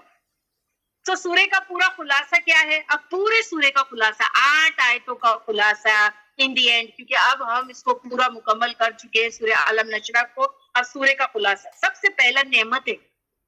اللہ نے نبی کریم صلی اللہ علیہ وسلم کو دل کی وسعت, گناہوں سے پاکی اور بلند ذکر عطا کیا. کریکٹ, یہ نعمت ہے نا, نبی کے لیے نعمت ہے کہ نہیں؟ آپ کا سینہ کھول دیا ہے نا, گناہوں سے پاکی اور بلند ذکر عطا کیا. دوسرا وعدہ, ہر مشکل کے ساتھ 2 آسانیاں. اللہ اکبر, نبی کو وعدہ ہر مشکل کے ساتھ 2 آسانی رہے گی نبی, اور یہ ہمارے لیے بھی ہے. تو پہلا کیا ہے؟ نعمت. دوسرا کیا ہے؟ وعدہ کہ ہر مشکل کے ساتھ 2 آسانی رہے گی. اور تیسرا حکم ہے. تو ابھی آپ کو سورے کا خلاصہ 3 حصوں میں نے سمجھا دیا. دوبارہ سے ریپیٹ کرتی ہوں. نمبر 1, پہلا کیا ہے سورے کا خلاصہ؟ نعمت یاد کروائی گئی. اللہ نے نبی کو دل کی وسعت, گناہوں سے پاکی اور بلند ذکر عطا کیا, نعمت ہو گیا. سیکنڈ, وعدہ, اللہ نے پرومس کیا. اللہ کا وعدہ پکا ہے نا, اللہ سے بڑھ کر کون ہو سکتا ہے جو ہے کہ حق والا وعدہ کرنے میں. سو ہر مشکل کے ساتھ 2 آسانی, ایک پرابلم تو 2 آسانی. پھر تیسرا کیا ہے؟ حکم. نعمتوں ملنے کے بعد شروع کرو, نعمتیں ملنے کے بعد شروع کرو. کیا؟ عبادت میں لگ جاؤ, یہ حکم ہے. اور صرف اللہ سے امید رکھو, لوگوں سے نہیں رکھنا. کیا خوب بات بتائی. لوگوں سے امید رکھ کے رسوائی ملے گی, اللہ سے امید رکھ کے کبھی مایوس نہیں ہوگی. یہ وہ جگہ ہے کہ اگر تم نے سجدہ کیا تو کبھی مایوس نہیں ہوں گے, کبھی عزت نہیں جائے گی, کبھی رسوائی نہیں ہوگی, لوگوں کے آگے جھکو گے, عزت جائے گی. ایک بار انسان دے گا, دوسری بار دے گا تو کہے گا دیکھو بار بار مانگنے آتے. اللہ کے پاس جو ہے وہ عزت نہیں جائے گی. یہ وہ جگہ ہے, یہ وہ در ہے جہاں تم سجدہ کرو گے عزت نہیں جائے گی. سوچو عزت محفوظ ہو گئی. تو یہاں یہ بات ہم کو پتہ چلتی ہے کہ سورہ ایکچولی غم, ڈپریشن اور تنگی کے وقت سب سے زیادہ پڑھی جاتی ہے. سکون دیتا ہے, یہ سکون دیتا ہے. تو الحمدللہ اب آپ کو میں اگر دوبارہ سے پوچھوں کہ سورہ کا خلاصہ کیا ہے تو آپ 3 پوائنٹ میں مجھے بتائیں گے. چلے دیکھو کس کو یاد ہے. نمبر 1 کیا ہے سورہ کا خلاصہ میں؟ دیکھیں چھوٹا سا سورہ, آپ 3 خالی اس میں جو ہے ڈیوائڈ کر دیں گے تو آپ کو سمجھ میں آ جائے گا. یہ تابندہ نے کہا نعمت, دوسرا وعدہ, اور تیسرا کیا ہے حکم. Very good Tabinda. تو الحمدللہ نعمت, وعدہ, حکم جو علم نشرہ سورہ میں ہم کو ملتا ہے. نعمت جو اللہ نے نبی کو دی, وعدہ ہر مشکل کے ساتھ 2 آسانی, اور حکم کیا ہے کہ اب نعمتیں ملی تو کیا کرو, شکر کرو اور اپنی امید اللہ سے وابستہ کرو. That's all. الحمدللہ سورہ علم نشرہ جو ہے آپ کا مکمل ہو گیا. کیا اب ہم دوسرے سورہ کی طرف جائیں؟ سورہ 3, یہ بھی جو ہے وہ بیوٹیفل سورہ ہے. چلے آگے چلے, پوچھ لیجیے باقی. نیا سورہ سٹارٹ کر دیں ہم. ماشاءاللہ آج کا اٹینڈنس بھی بہت اچھا ہے. اللہ تعالیٰ ہماری کلاس میں برکت دے, نظر بد سے بچائے, اور کیوس, ڈاؤٹس اور جو ہے کانفلکٹس سے جو ہے کلاسز کی حفاظت کریں, کیونکہ بہت ساری چیزیں سائڈ بائی سائڈ چلتی رہتی ہے. یہ اور بات ہے کہ الحمدللہ میں نے اس معاملے میں جو ہے نا وہ اگنور کرنا سیکھ لیا ہے. کتنی بھی چیزیں آئیں جسٹ اگنور, دس از آل ٹائم ویسٹ. تو کوئی شیطانی وسواس آتے رہیں گے, ساری چیزیں اپنی جگہ چلتی رہے گی. Late it go on, that is part and parcel of life. یہ زائدہ آپا, I have learned, الحمدللہ I have learned to ignore stupidities, ہے نا. اور ٹائم ویسٹ حرکتوں کو کیا کرنا ہے, اگنور کرنا ہے, اپنے کام کی طرف توجہ دینا ہے. الحمدللہ. And here we see the result, ماشاءاللہ. چلیے اب دوسرا سورہ سٹارٹ کرتے ہیں. بسم اللہ الرحمن الرحیم. سورہ 3. This سورہ is also beautiful, اور اس کے انٹروڈکشن میں بہت ساری چیزیں جو مجھے آپ کو بتانی ہے. اور جیسے کہ آپ پاور پوائنٹ کو دیکھ رہے ہو تو آپ کے سامنے کیا ہے, رشمی کہہ رہی ہے انجیر. یس, 3 مانے انجیر. یس انجیر, انجیر کی بات ہو رہی. اب جیسے ہی اسٹارٹ کیا تھا میں نے کلاس, آپ کو میں نے بتایا تھا کہ جو پہلے لسنر تھے قرآن کے وہ کون تھے, اہل عرب. تو اب وہ انہی طریقے کے پھلوں سے مانوس تھے نا, تو ان کو انہی چیزوں سے سکھایا جائے گا, اور کوئی دوسری چیز نہیں. انہی چیزوں سے ان کو یہ پتا ہے کہ فگ کیا ہے, اولیو کیا ہے, دنوں کا ہے, تو اسی کی حساب سے ان کو سمجھانا ہے. کریکٹ. تو آپ سورہ 3 کو سٹارٹ کرتے ہیں, انٹروڈکشن دیتے ہیں ابن کثیر کے حساب سے. دیکھیں نام کیا ہے سورہ کا, سورہ التین. التین, 3 کا مطلب ہے انجیر, فگ. صحیح ہے, 3 کا مطلب ہے انجیر, فگ. سب مجھے برابر سن سکتے ہیں نا, اور میں اتنی سلو ہوں نا کہ آپ کو برابر میری بات سمجھ میں آ رہی ہے, میری آواز میں clarity, every thing is okay. ٹھیک ہے چلیے. تو سورہ التین, 3 کا مطلب ہے انجیر. اس سورے کا نام پہلی آیت میں آپ کو مل جائے گا. جب ہم کریں گے نا والتین والزیتون, تو پہلی آیت میں ہی آپ کو سورے کا نام مل جائے گا. والتین سے لیا گیا ہے. ٹھیک ہے. اب یہاں پر مقام نزول دیکھ لیتے ہیں. نزول کہ یہ کہاں پر اتری ہے سورہ, تو کوئی بتائے گا کہاں پر, کون سی دور کا سورہ ہے یہ مکی سورہ ہے, ہجرت سے پہلے. ہجرت سے پہلے یہ مکی سورہ ہے. ابن کثیر جو ہے کہتے ہیں کہ جمہور علماء کے نزدیک یہ مکہ میں نازل ہوئی. اس میں صرف 8 آیتیں ہیں. 8 آیت. میں تو بولوں نا ایسے چھوٹے چھوٹے سورے ہیں نا, تو ہم کو کیا کرنا چاہیے, کوشش کرنا چاہیے جب ہم اس کا انٹرپریٹیشن کر رہے ہیں, تفسیر کر رہے ہیں, جب ہم اس کا ترجمہ کر رہے ہیں تو یاد کر لیں ساتھ ساتھ, کیونکہ ہم تو آہستہ آہستہ ہی جاتے ہیں. لبنہ باجی تو از لائک اے ٹارٹس, ہے نا, آہستہ آہستہ. بٹ یہ یاد رکھنا, slow and steady wins the race, always remember. ٹھیک ہے. چلیے اب یہ مکی سورہ ہے, اور جمہور علماء کے نزدیک یہ مکہ میں جو ہے نازل ہوا. اس میں صرف 8 آیتیں ہیں. موضوع اور اصحاب نزول دیکھتے ہیں. ابھی ابن کثیر کے مطابق اس سورہ میں اللہ سبحانہ و تعالیٰ, آپ جب یہ سورہ پڑھو گے نا تو دیکھو گے کہ اللہ نے کچھ چیزوں کی قسمیں کھائی ہے. کچھ چیزوں کی قسمیں کھائی ہے. اور اس میں کتنی قسمیں, کوئی گنتی کے حساب سے مجھے بتا سکتا ہے کتنی قسمیں؟ دیکھو نا آپ اس کو پڑھو, دیکھو آپ کو مل جائے گی. والتین والزیتون والطور سنین وہذا البلد الامین. آپ جب پڑھو گے تو آپ کو سمجھ میں آ جائے گا. کتنی ہے؟ سبینہ نے کہا 3, رائٹ, 3 ہے. رشمی نے کہا 4, پرفیکٹ, 4 ہے. وہ گن لیں گے ہم لوگ انشاءاللہ. نہیں رابندہ 4 قسمیں, وہ انشاءاللہ ہم گن لیں گے پورا جب سٹارٹ کریں گے نا. Let us see the introduction first. So ابن کثیر کے مطابق سورہ میں اللہ سبحانہ تعالیٰ نے 4 چیزوں کی قسمیں کھائی ہے. نمبر 1 کیا ہے پتہ ہے؟ ابھی گن لو رابندہ, ابھی لکھ لو اور گن لو 4 کیسے ہے. نمبر 1 التین, قسم ہے انجیر کی جو پہلی آیت میں, ٹھیک ہے. پھر والزیتون, اور پھر قسم ہے زیتون کی, تو الزیتون تو ہو گئے 2, انجیر 1 ہو گیا, اولیو 2, زیتون 2 ہو گیا. پھر آیت نمبر 3 میں جو ہے آپ دیکھو گے وہ طور سنین, وہ طور سینا ہے. طور سینا کس کو معلوم ہے؟ طور سینا کیا ہے؟ واٹ از طور سینا؟ طور سینا وہ پہاڑ ہے جہاں موسیٰ علیہ السلام سے اللہ سبحانہ و تعالیٰ نے بات کی تھی, ہم کلام ہوئے تھے, ہے نا. وَكَلَّمَ الْمُوسَىٰ تَكْلِيمًا, اللہ نے موسیٰ سے ایسی بات کی تھی جیسے بات کی جاتی ہے. یہ ہو گئی 3 بات, 3 قسم ہو گئی. چوتھی کیا ہے آیت نمبر 3 میں؟ وَهَٰذَا الْبَلَدِ الْأَمِينَ, اور اس شہر کی ہے نا البلد الامین جو پر امن ہے. کون سا شہر ہے جو پر امن ہے؟ کون سا شہر ہے؟ مکہ مکرم, یعنی اگر آپ دیکھیں سو البلد الامین, مکہ مکرمہ, امن والا شہر. تو ہو گئی 4. جنہیں آپ نے 3 آیتوں میں 4 قسمیں. نمبر 1 پہ والتین والزیتون, پہلی آیت میں 2 قسم ہے, قسم ہے انجیر کی اور اولیو یعنی زیتون کی. وطور سنین, اور طور پہاڑ کی, وادی کی, یہ ہو گیا 3. وہذا البلد الامین, اور اس شہر کی جو پر امن ہے یعنی مکہ. کلیئر؟ سب کو اب یاد رہے گا. دیکھو انٹروڈکشن میں ہی میں بہت ساری چیزیں آپ کو بتا دوں گی کہ آپ بھولیں گے ہی نہیں. تو تورے جو ہے سورہ جو ہے وہ 3 میں 4 قسمیں کھائی ہیں اللہ نے. التین, الزیتون, طور سینا, البلد الامین. علماء نے 3 اور زیتون کے بارے میں 3 جو ہے وہ مشہور قول نقل کیے ہیں. پہلا قول یعنی یہ جو ہے نا قسم جو کھائی جا رہی ہے انشاءاللہ اس کے بارے میں وہ لیٹر آن دیکھتے ہیں. پہلے تھوڑا سا اس میں مجھے آپ کو ایک حدیث بھی بتانی ہے, وہ بھی میں بتا دوں کہ یہ مکی صورت ہے اور قسموں میں شروع ہوئی ہے. مکی صورت 30 پارہ قسموں میں شروع ہوتا ہے. اب حضرت براء بن یزید فرماتے ہیں ایک روایت انٹروڈکشن میں, باجی پلیز دیجیے نا انٹروڈکشن میں یہ یعنی آیت سٹارٹ ہونے سے پہلے. اوکے, اب دیکھتے ہیں کہ حضرت براء بن یزید فرماتے ہیں,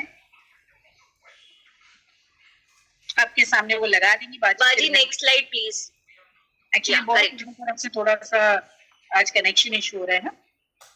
دیکھیے صحابی حضرت براء بن عازب جو ہے کہتے ہیں میں نے نبی کریم صلی اللہ علیہ وسلم کو سفر میں عشاء کی نماز میں سورہ التین پڑھتے سنا.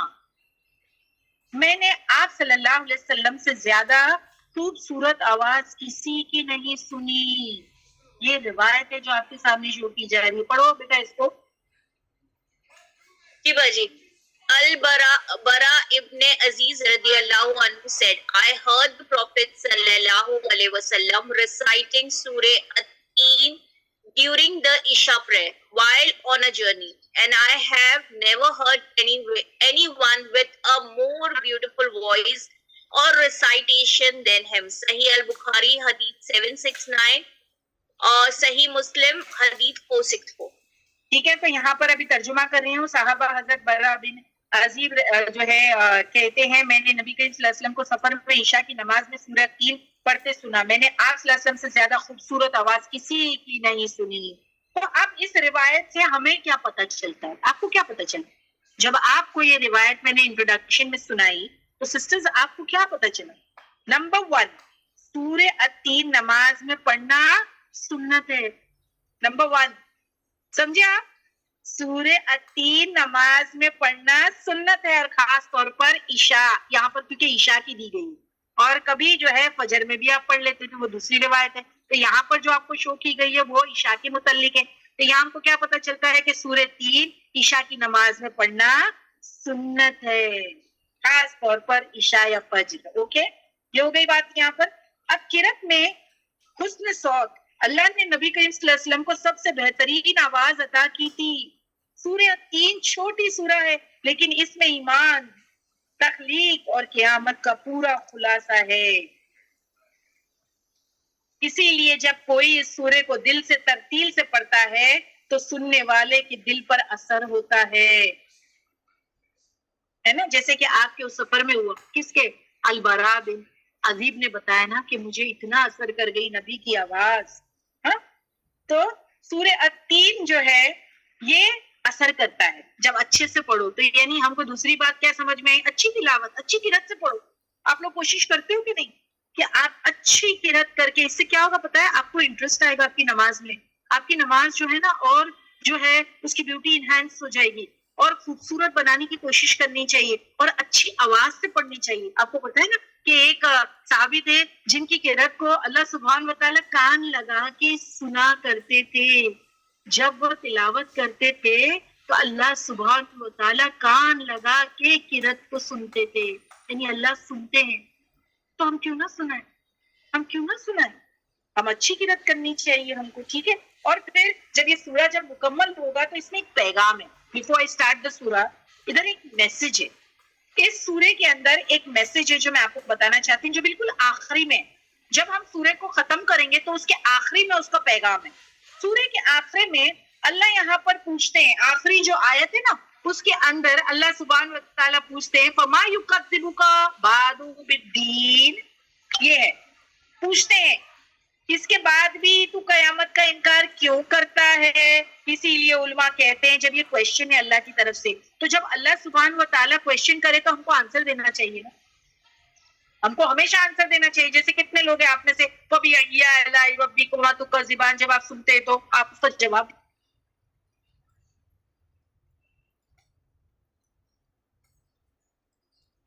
باجی آپ کی آواز چلی گئی, تین کی فبی اعلیٰ پہ چلی گئی آپ کی آواز باجی.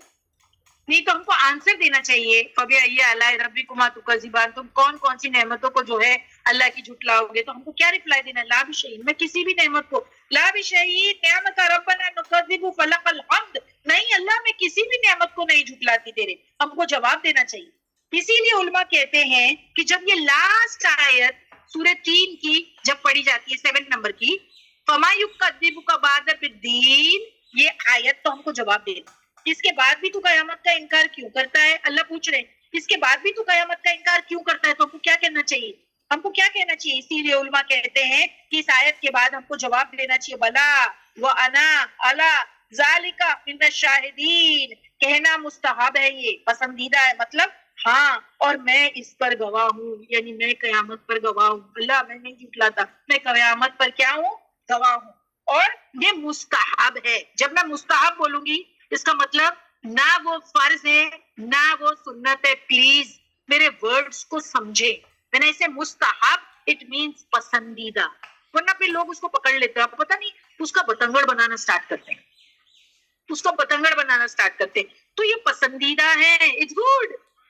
سمجھ میں آئی بات, نہ فرض ہے نہ سنت ہے, بس کیا ہے, پسندیدہ ہے. اور نیکسٹ جو اس میں شو کیجیے ریفرنس, اس میں آپ کو پتا چل جائے گا. ہاں, اٹ از بلا وانا علی ذالک من الشاہدین, یہ آنسر ہے. یعنی کہ جو چاہ رہے تھے کہ ہم لکھ رہے ہیں آپ کے لیے, یہاں پر پورا جو ہے ریفرنس دیا گیا ہے کہ جب اللہ سبحانہ و تعالیٰ جو ہے وہ کوشچن کریں گے کہ کیا آخرت پہ تم انکار کرتے ہو, تو ہم کو اس کا جواب دینا ہے بلا وانا علی ذالک من الشاہدین. Indeed yes, and I am among those who bear witness to that. کہ yes, میں آخرت کا انکار نہیں کرتی. تو جب یہ آخری آیت ہم کریں گے تو یہاں پر جب اللہ سبحانہ و تعالیٰ ہم سے کوشچن کریں گے, کون سی ہے وہ آیت, آیت نمبر 7, فما یکذبک بعد بالدین, کیا تم جھٹلاتے ہو قیامت کے دن کو. تو ہم میں سے ہر ایک کیا کہے گا, یہ مستحب ہے, بلا وانا علی ذالک من الشاہدین, we will say that. ہم گواہی دیتے نہیں, میں گواہ ہوں. یہ تو آنسر اللہ ہم سے پوچھ رہے ہیں, یہ طریقہ ہے, یہ ایٹیکیٹس ہے, مینرزم ہے, ادب آداب ہے قرآن سننے کے. تو ہم کو کیا کرنا ہے, جواب دینا ہے. تو یہ 2 روایت آپ کے سامنے انٹروڈکشن میں نے آپ کو بتا دیا. سب کو سمجھ میں آ گئی ہے بات. انٹروڈکشن میں جو آپ کو بتائی گئی ہے بات, جو روایت حضرت برا سے ملتی ہے ہم کو کہ انہوں نے رسول اللہ صلی اللہ علیہ وسلم کو سفر میں جو ہے عشاء کی نماز میں سورہ تین جو ہے پڑھتا ہوا سنا, خوبصورت آواز تھی. اس کا مطلب یہ ہے کہ اس کو پڑھنا سنت ہے عشاء اور فجر کی نماز میں, اور جو خوبصورت جو ہے تلاوت اور جو ہے وہ قرات ہم کو کرنی چاہیے. ہم کو یہ پتہ چلتا ہے. اور پھر جو اس کی لاسٹ آیت جب ہم پڑھیں گے اور اللہ ہم سے پوچھیں گے کیا ہم انکار کرتے ہیں قیامت کے دن کا, تو ہم اس کو جواب دیں گے بلا وانا علی ذلک من الشاہدین. ٹھیک ہے, اوکے. اب سٹارٹ کریں. Since we have time, let's not waste. Can we start with the ayat number 1? Introduction ہمارا ہو گیا. Okay. بسم اللہ الرحمن الرحیم. والتین, قسم ہے انجیر کی. والزیتون, اور کیا, زیتون کی. یعنی قسم ہے انجیر کی by the fig and the olive. اور دونوں ہم جانتے ہیں کس کے بارے میں. دیکھو آپ کو جو ہے سلائیڈ میں بھی بتا دیا گیا, اور عرب تو اس کو جو ہے اچھی طریقے سے جانتے ہی تھے. ٹھیک ہے. سو اب قسم ہے انجیر کی اور زیتون کی. ابن کثیر جو ہے اس آیت کی تفسیر میں فرماتے ہیں کہ اللہ تعالیٰ نے یہاں یعنی پورے اس میں جتنی 4 آیتیں ہیں اس میں تو 4 چیزوں کی قسم کھائی ہے, لیکن پہلی جو آیت ہے اس میں 2 قسمیں, 2 اس میں پہلی آیت میں 2 قسمیں, اور وہ کیا ہے, والتین والزیتون. قسم ہے فگ کی یعنی انجیر کی, اور قسم ہے کس کی, زیتون کی یعنی پھر جو ہے وہ اولیو کی. تین اور زیتون سے کیا مراد ہے, اب یہاں پر ایکسپلینیشن لیتے ہیں. تین اور زیتون اس کے بارے میں جو اسکالرز ہیں نا مفسرین کی 3 مشہور قول ہیں. یعنی وہ تینی وہ زیتون, یہ قسم کھا کر کے اللہ سبحان و تعالیٰ اس سے کیا مراد ہے, یہ قسم کیوں اور اس سے کیا مراد ہے. تو جو اسکالرلی اوپینینز ہے اور ہم کو کتنے انٹرپریٹیشن ملتے ہیں وہ تینی و زیتون کی, وہ آپ کو میں انشاءاللہ بتاتی ہوں. تو یہ 2 مشہور پھل ہے. اگر آپ دیکھیں کیا, تین اور زیتون 2 مشہور پھل ہیں. انجیر جو ہے وہ لذیذ ہے اور فائدے مند ہے, غذائیت کے طور پر جلدی ڈائجسٹ ہوتا ہے, دوا بھی ہے اس میں, پھر بلغم وغیرہ جو ہے وہ سیٹل ہو جاتا ہے, کم کرتا ہے, گردوں کو صاف کرتا ہے, پتھری کو توڑتا ہے, بہت فائدے کی چیز ہے. اسی طریقے سے اولیو کا فائدہ تو ہم سنتے ہی ہیں, بیسٹ ہے, یعنی تیل کے لحاظ سے بھی اولیو آئل, اور اس میں کولیسٹرول بھی نہیں ہوتا ہے, اور آج کل تو ڈاکٹرز بھی جو ہے ان کو یوز کرنے کے لیے ریکمینڈ کرتے ہیں. اور جو ہے کہ یہ سند جو ہے مجھے اس کی ملی نہیں کہ کوئی صحیح روایت ہے, مگر بہرحال امپورٹنٹ چیزیں تو آپ کو بتا رہی ہوں میں. نبی نے یہ بھی کہا زیتون کی مسواک کیا خوب ہے, وہ مبارک درخت ہے, بدبو کو زائل کرتا ہے, منہ کو خوشبودار بناتی ہے یہ مسواک. زیتون اور جو ہے سورہ نور میں بھی ہم اس کے بارے میں ذکر آیا تو پڑھ چکے ہیں. تو یہ بھی تفسیر ہے. اینڈ بعض مفسرین کہتے ہیں جیسے ابن عباس نے فرمایا یہاں پر جو ہے 3 سے مراد نوح علیہ السلام کی مسجد ہے جو جودی پہاڑ پر بنی تھی. دیکھیے اب تک تو ہم پھل کی بات کر رہے تھے, وہ 3 پھل کی بات کر رہے تھے, صحیح ہے. تو مفسرین الگ الگ ان کے انٹرپریٹیشن ہوتے ہیں نا, تو اب تک تو ہم پھل کے طور پہ دیکھ رہے تھے, لیکن اب جو ہے ابن عباس جو ہے وہ اس کی تفسیر کیسی کرتے ہیں, تو وہ کیا کہتے ہیں, وہ فرماتے ہیں کہ 3 سے مراد نوح علیہ السلام کی مسجد ہے جو جودی پہاڑ پر بنی تھی جہاں ان کی کشتی رکی تھی, اور زیتون سے مراد بیت المقدس ہے جہاں عیسیٰ علیہ السلام کی پیدائش کا مقام بھی کہتے ہیں. اور یہ بھی کہا جاتا ہے تین اور زیتون مراد جیروسلم کے ایریا میں پائے جاتے ہیں.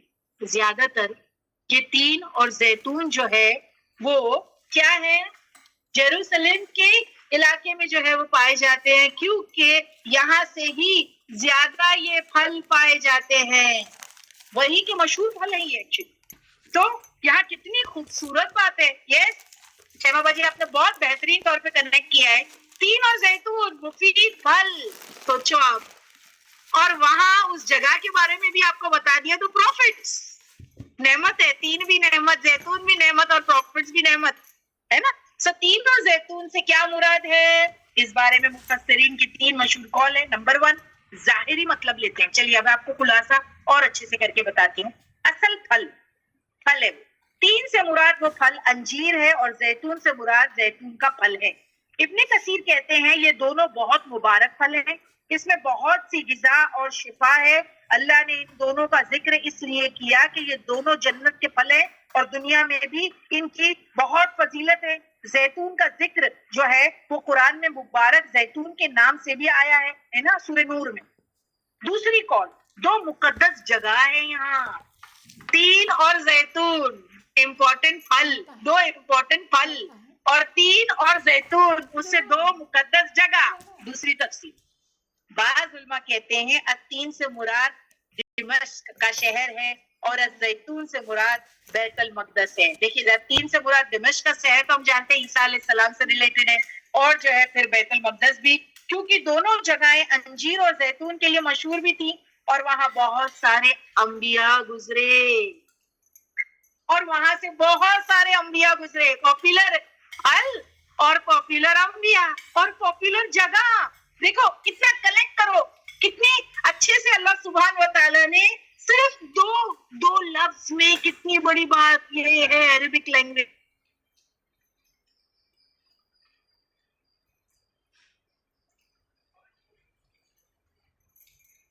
باجی وائس چلی گئی آپ کی.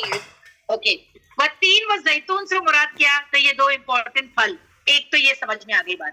پھر کیا, جب تین اور زیتون آتا ہے تو وہ ایریا بہت پاپولر ہے یہ پھلوں کے لیے, پلس وہ ایریا بہت پاپولر ہے پروفٹس کے لیے. پروفٹس کے لیے سمجھ میں آ گئی بات.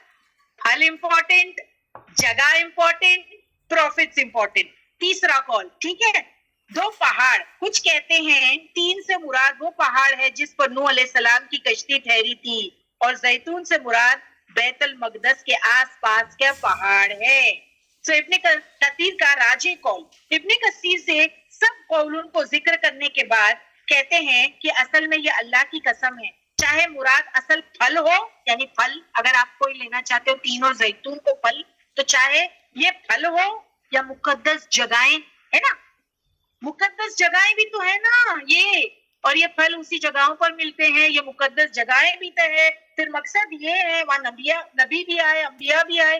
مقصد یہ ہے کہ اللہ نے ان جگہوں کو نعمتوں کی قسم, یعنی ان جگہوں کی اور نعمتوں کی قسم کھا رہے ہیں اللہ, ہاں, جہاں سے وحی اور رسالت کا سلسلہ شروع ہوا, سارے انبیاء وہاں پر آئے, تو اس جگہ کو امپورٹنس ملی, انبیاء کی امپورٹنس, پھل کی امپورٹنس. ہاں, تو اس کے بعد والی 2 قسمیں طور سنین اور بلد امین بھی اسی سلسلے میں ہیں, یعنی ان جگہوں کی قسم جہاں موسیٰ اور محمد کو رسالت ملی, جو نیکسٹ آیت میں ہم کو پتا چلتا ہے وَطُورِ سِنِین وَهَٰذَا الْبَلَدِ الْأَمِین. تو دیکھو یہاں پر جگہ امپورٹنٹ, پھل امپورٹنٹ ہے نا, اور 2 پروفٹ بھی اس کے اندر آ گئے, وہ طور اور پہاڑ, سنین وادی, وَهَٰذَا الْبَلَدَ الْأَمِین, اور پھر جو ہے وہ شہر جو ہے پر امن, اور اس شہر کے اندر ایک پروفٹ, کون ہے وہ؟ محمد رسول اللہ صلی اللہ علیہ وسلم. سو اس کے بعد والی 2 قسمیں طور سنین اور بلد امین بھی اسی سلسلے میں ہیں, یعنی ان جگہوں کی قسم جہاں موسیٰ اور محمد کو رسالت ملی. موسیٰ کو کہاں ملی؟ طور سنین پر, صحیح ہے, رسالت ملی. وَهَٰذَا الْبَلَدِ الْأَمِین, اور یہاں پر محمد کو رسالت ملی. تو طور پہاڑ ہے جہاں پر جو ہے کہ درخت ہوتے ہیں گھنے, سنینا وادی ہے, صحرائے سینا بھی کہتے ہیں. اب یہاں پر کیا ہوا اس کا آپ کو کچھ یاد ہے؟ حضرت موسیٰ علیہ السلام کو یہاں نبوت ملی تھی, توراہ کی تختیاں بھی یہیں ان کو ملی تھی, توراہ کی تختیاں بھی یہیں ملی تھی, اور تیسری آیت میں کہا گیا وَهَٰذَا الْبَلَدِ الْأَمِین, اور قسم ہے شہر کی جو پر امن ہے. کون سا؟ مکہ, جہاں کی گھاس تک نہیں توڑی جاتی, کاٹی جاتی, ہاں, خون خرابہ سب وہاں پر حرام ہے, یہ پیسفل سٹی ہے. یہ 3 جگہ کی قسم کھائی اللہ نے اس میں, ایسی کیا خاص بات ہے؟ 3 جگہ ہو گئی نا, آپ دیکھو 3 جگہوں کی قسم اللہ نے کھا لی, ایسی کیا بات ہے؟ یہ دنیا میں زمین پر سب سے عزت والے مقامات ہے, ان کی قسم کھائی گئی ہے. یہ سب سے عزت والے مقامات ہے, وَتین وَطُورِ سِنِین وَهَٰذَا الْبَلَدَ الْأَمِین. یہ تینوں جگہ بہت عزت والے مقامات ہیں, اسی لیے اللہ نے ان کی قسم کھائی. یہ وہ جگہ ہے جہاں نبیوں سے اللہ نے کلام کیا, ان پر وحی اتری.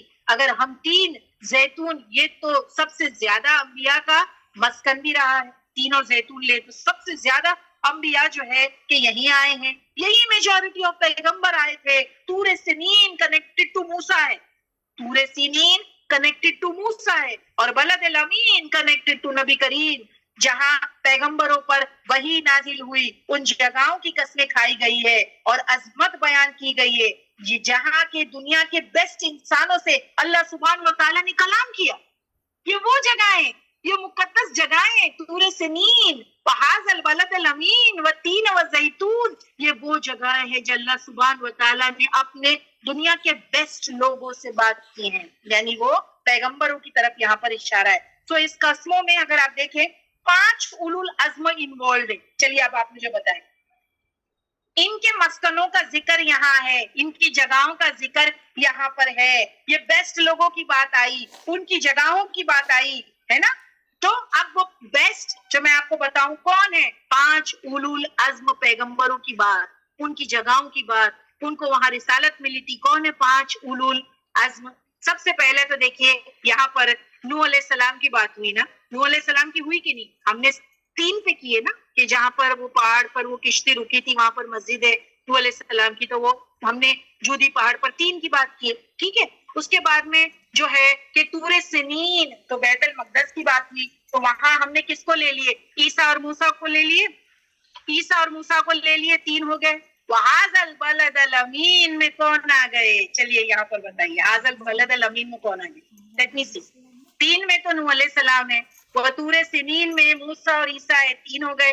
اور وہذا البلد الامین میں کون ہے؟ تو انیسا نے کہا رسول اللہ صلی اللہ علیہ وسلم ہے, بالکل صحیح. ایک اور کون ہے؟ یہ آپ کو سوچنا ہے. پرفیکٹ, تابینہ نے جواب دے دیا کہ جو ابراہیم علیہ السلام نے جو دعا مانگی تھی کہ اللہ کے رسول صلی اللہ علیہ وسلم کو جو ہے پروفٹ بنا کے بھیجنا, اور آپ دیکھیں ابراہیم علیہ السلام کی اولاد نے اس گھر کو جو ہے وہاں پر جو ہے وہ تعمیر کیا, اس جگہ کو آباد کیا, تو 5 ہو گئے. تو یہ والتین والزیتون والطور سنین وہذا البلد الامین, ان 3 آیتوں میں ہم کو 5 اولو العزم پیغمبروں کے بارے میں پتہ چلتا ہے, ان کی جگہ, ان کے مسکن, ان کے مقامات, کہاں پر اللہ نے ان کو رسالت دی تھی, کہاں پر ان کو نبوت دی تھی. اس کے ارد گرد 3 زیتون بہت اگتے ہیں, تو ان کے بھی امپورٹنس بتائے گئے, نبیوں کے, جگہوں کے, سب کو اللہ سبحانہ و تعالیٰ نے گیدر کر دیا اور سب کی قسم کھائی. 5 اولو العزم سب کو سمجھ میں آ گئے؟ بتائیے کس کس کے؟ نوح علیہ السلام, ابراہیم علیہ السلام, عیسیٰ, موسیٰ اور آپ صلی اللہ علیہ وسلم. الحمدللہ. Stop here. سو الحمدللہ ہماری 3 آیتیں یہاں پر مکمل ہو گئی, ٹھیک ہے. سو خلاصہ کیا ہے؟ پہلی آیت میں اللہ نے انجیر اور زیتون کی قسم کھا کر انسان کو توجہ دلا رہا ہے کہ دیکھو میری نعمت, میری قدرت اور ان مقدس مقامات کو جہاں سے ہدایت پھیلی, جہاں سے ہدایت پھیلی. سمجھ میں ہی بات؟ طور کا مطلب ہے پہاڑ, سینا یا سنین اس پہاڑ کا نام ہے جہاں اللہ تعالیٰ نے حضرت موسیٰ علیہ السلام سے کلام کیا تھا. وہی کا مقام, یہ وہ مقدس پہاڑ ہے مصر اور شام کے درمیان سنین کے علاقے میں. اس پہاڑ پر اللہ نے حضرت موسیٰ علیہ السلام کو تورا عطا کی, ان سے بات کی اور انہوں نے نبوت سے سرفراز کیا, ٹھیک ہے. پھر سینا اور سنین پہلا مبارک یا روشنی والا, اس کا مطلب ہے کیونکہ وہاں نور تھا. دوسرا وہاں زیتون کے درخت بہت ہوتے ہیں, عرب میں سین زیتون کو بھی کہتے ہیں, ٹھیک ہے. پھر ابن کثیر کہتے ہیں کہ 4 قسمیں ملا کر 4 انبیاء اور 4 مقدس مقامات کی طرف اشارہ کرتے ہیں اللہ. سمجھ میں؟ التین, الزیتون, طور سنین, البلد الامین. تو التین میں کون سے پروفٹ ہے؟ نوح علیہ السلام, ہاں, حضرت نوح علیہ السلام کا پہاڑ یا دمشق. الزیتون میں بیت المقدس, حضرت عیسیٰ علیہ السلام کا مقام. طور سنین میں حضرت موسیٰ علیہ السلام کا مقام. اور البلد الامین میں کون ہے؟ مکہ مکرمہ, حضرت ابراہیم علیہ السلام اور محمد الرسول اللہ صلی اللہ علیہ وسلم.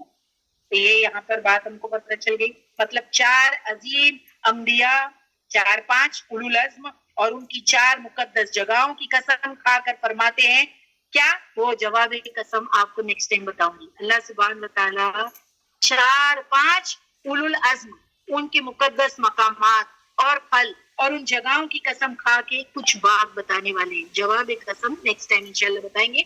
As of now we stop here. Yes. امید کرتی ہوں سب کو یہاں تک کی سمجھ میں آ گئی ہوگی. الحمدللہ. الحمدللہ بیوٹیفل سورہ. چند لفظوں میں اتنی بڑی بات اللہ نے بتا دی. اب سوچیں انبیاؤں کو انوالو کر لیا, جگہوں کو انوالو کر لیا جہاں ان کو نبوت سے سرفراز کیا گیا تھا, جہاں ان سے اللہ نے باتیں کی تھی, اللہ نے ان ساری جگہوں کی قسم کھا لی. وہاں کے ارد گرد کے جو اولیو ہے اور زیتون ہے ان کی بھی قسم کھا لی ایک بات بتانے کے لیے. اور وہ بات کیا ہے نیکسٹ ٹائم, وہ ایک بات کیا ہے تو مجھے بتائے گا جو نیکسٹ آیت ہے کہ اللہ نے انسان کو بہترین ساخت میں پیدا کیا ہے, بہترین ساخت میں, تو بہترین بن کے دکھا.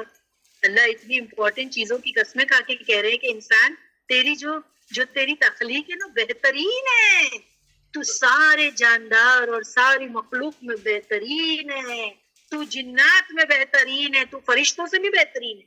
کیوں؟ ابھی کوئی بولے فرشتوں سے بھی ہے, فرشتوں نے سجدہ کیا ہے آدم کو, فرشتوں نے سجدہ کیا آدم کو, تو پھر تو بہترین ہے, تو پھر تو بہترین بن کے دکھا. اللہ کہتے ہیں جب تجھے بہترین بنایا ہے تو بہترین بن کے دکھا. انشاءاللہ نیکسٹ ٹائم اس کو کنٹینیو کریں گے, اسی لیے آپ کو میں تھوڑا سا اس میں نہیں چھوڑنا چاہتی تھی ڈاؤٹ میں, اسی لیے جو نیکسٹ آیت تھی اس کا خلاصہ بھی کر دیا کہ ان ساری قسمیں کھا کے جواب قسم کیا ہے کہ انسان تو بہترین ساخت میں پیدا کر دیا گیا, تو اب تو بہترین بن کے بتا. ٹھیک ہے, چلیے. سبحانک اللہم وبحمدک اشہد ان لا الہ الا انت نستغفرک ونتوب الیک. سبحان ربک رب العزۃ عما یصفون وسلام علی المرسلین والحمد للہ رب العالمین. السلام علیکم ورحمۃ اللہ وبرکاتہ. وعلیکم السلام ورحمۃ اللہ وبرکاتہ. جزاک اللہ خیرن کثیرا باجی, بہت خوبصورتی سے آپ نے ہمیں کروایا ہے, الحمدللہ. امپورٹنٹ اناؤنسمنٹ سسٹرز, کل تھرسڈے ہے, کل ہماری سورہ نجم کر رہے ہیں ہم ہماری تھرسڈے بیچ کے ساتھ. آپ سبھی سے ریکویسٹ ہے زیادہ سے زیادہ اپنے فرینڈس, فیملی, ریلیٹیوز کو جوائن کروائے. لنک آپ کو کلاس سے پہلے مل جائے گی. جزاک اللہ خیرن کثیرا, آپ لوگ یہاں پر آئے اور ہماری کلاس کو مکمل کیا.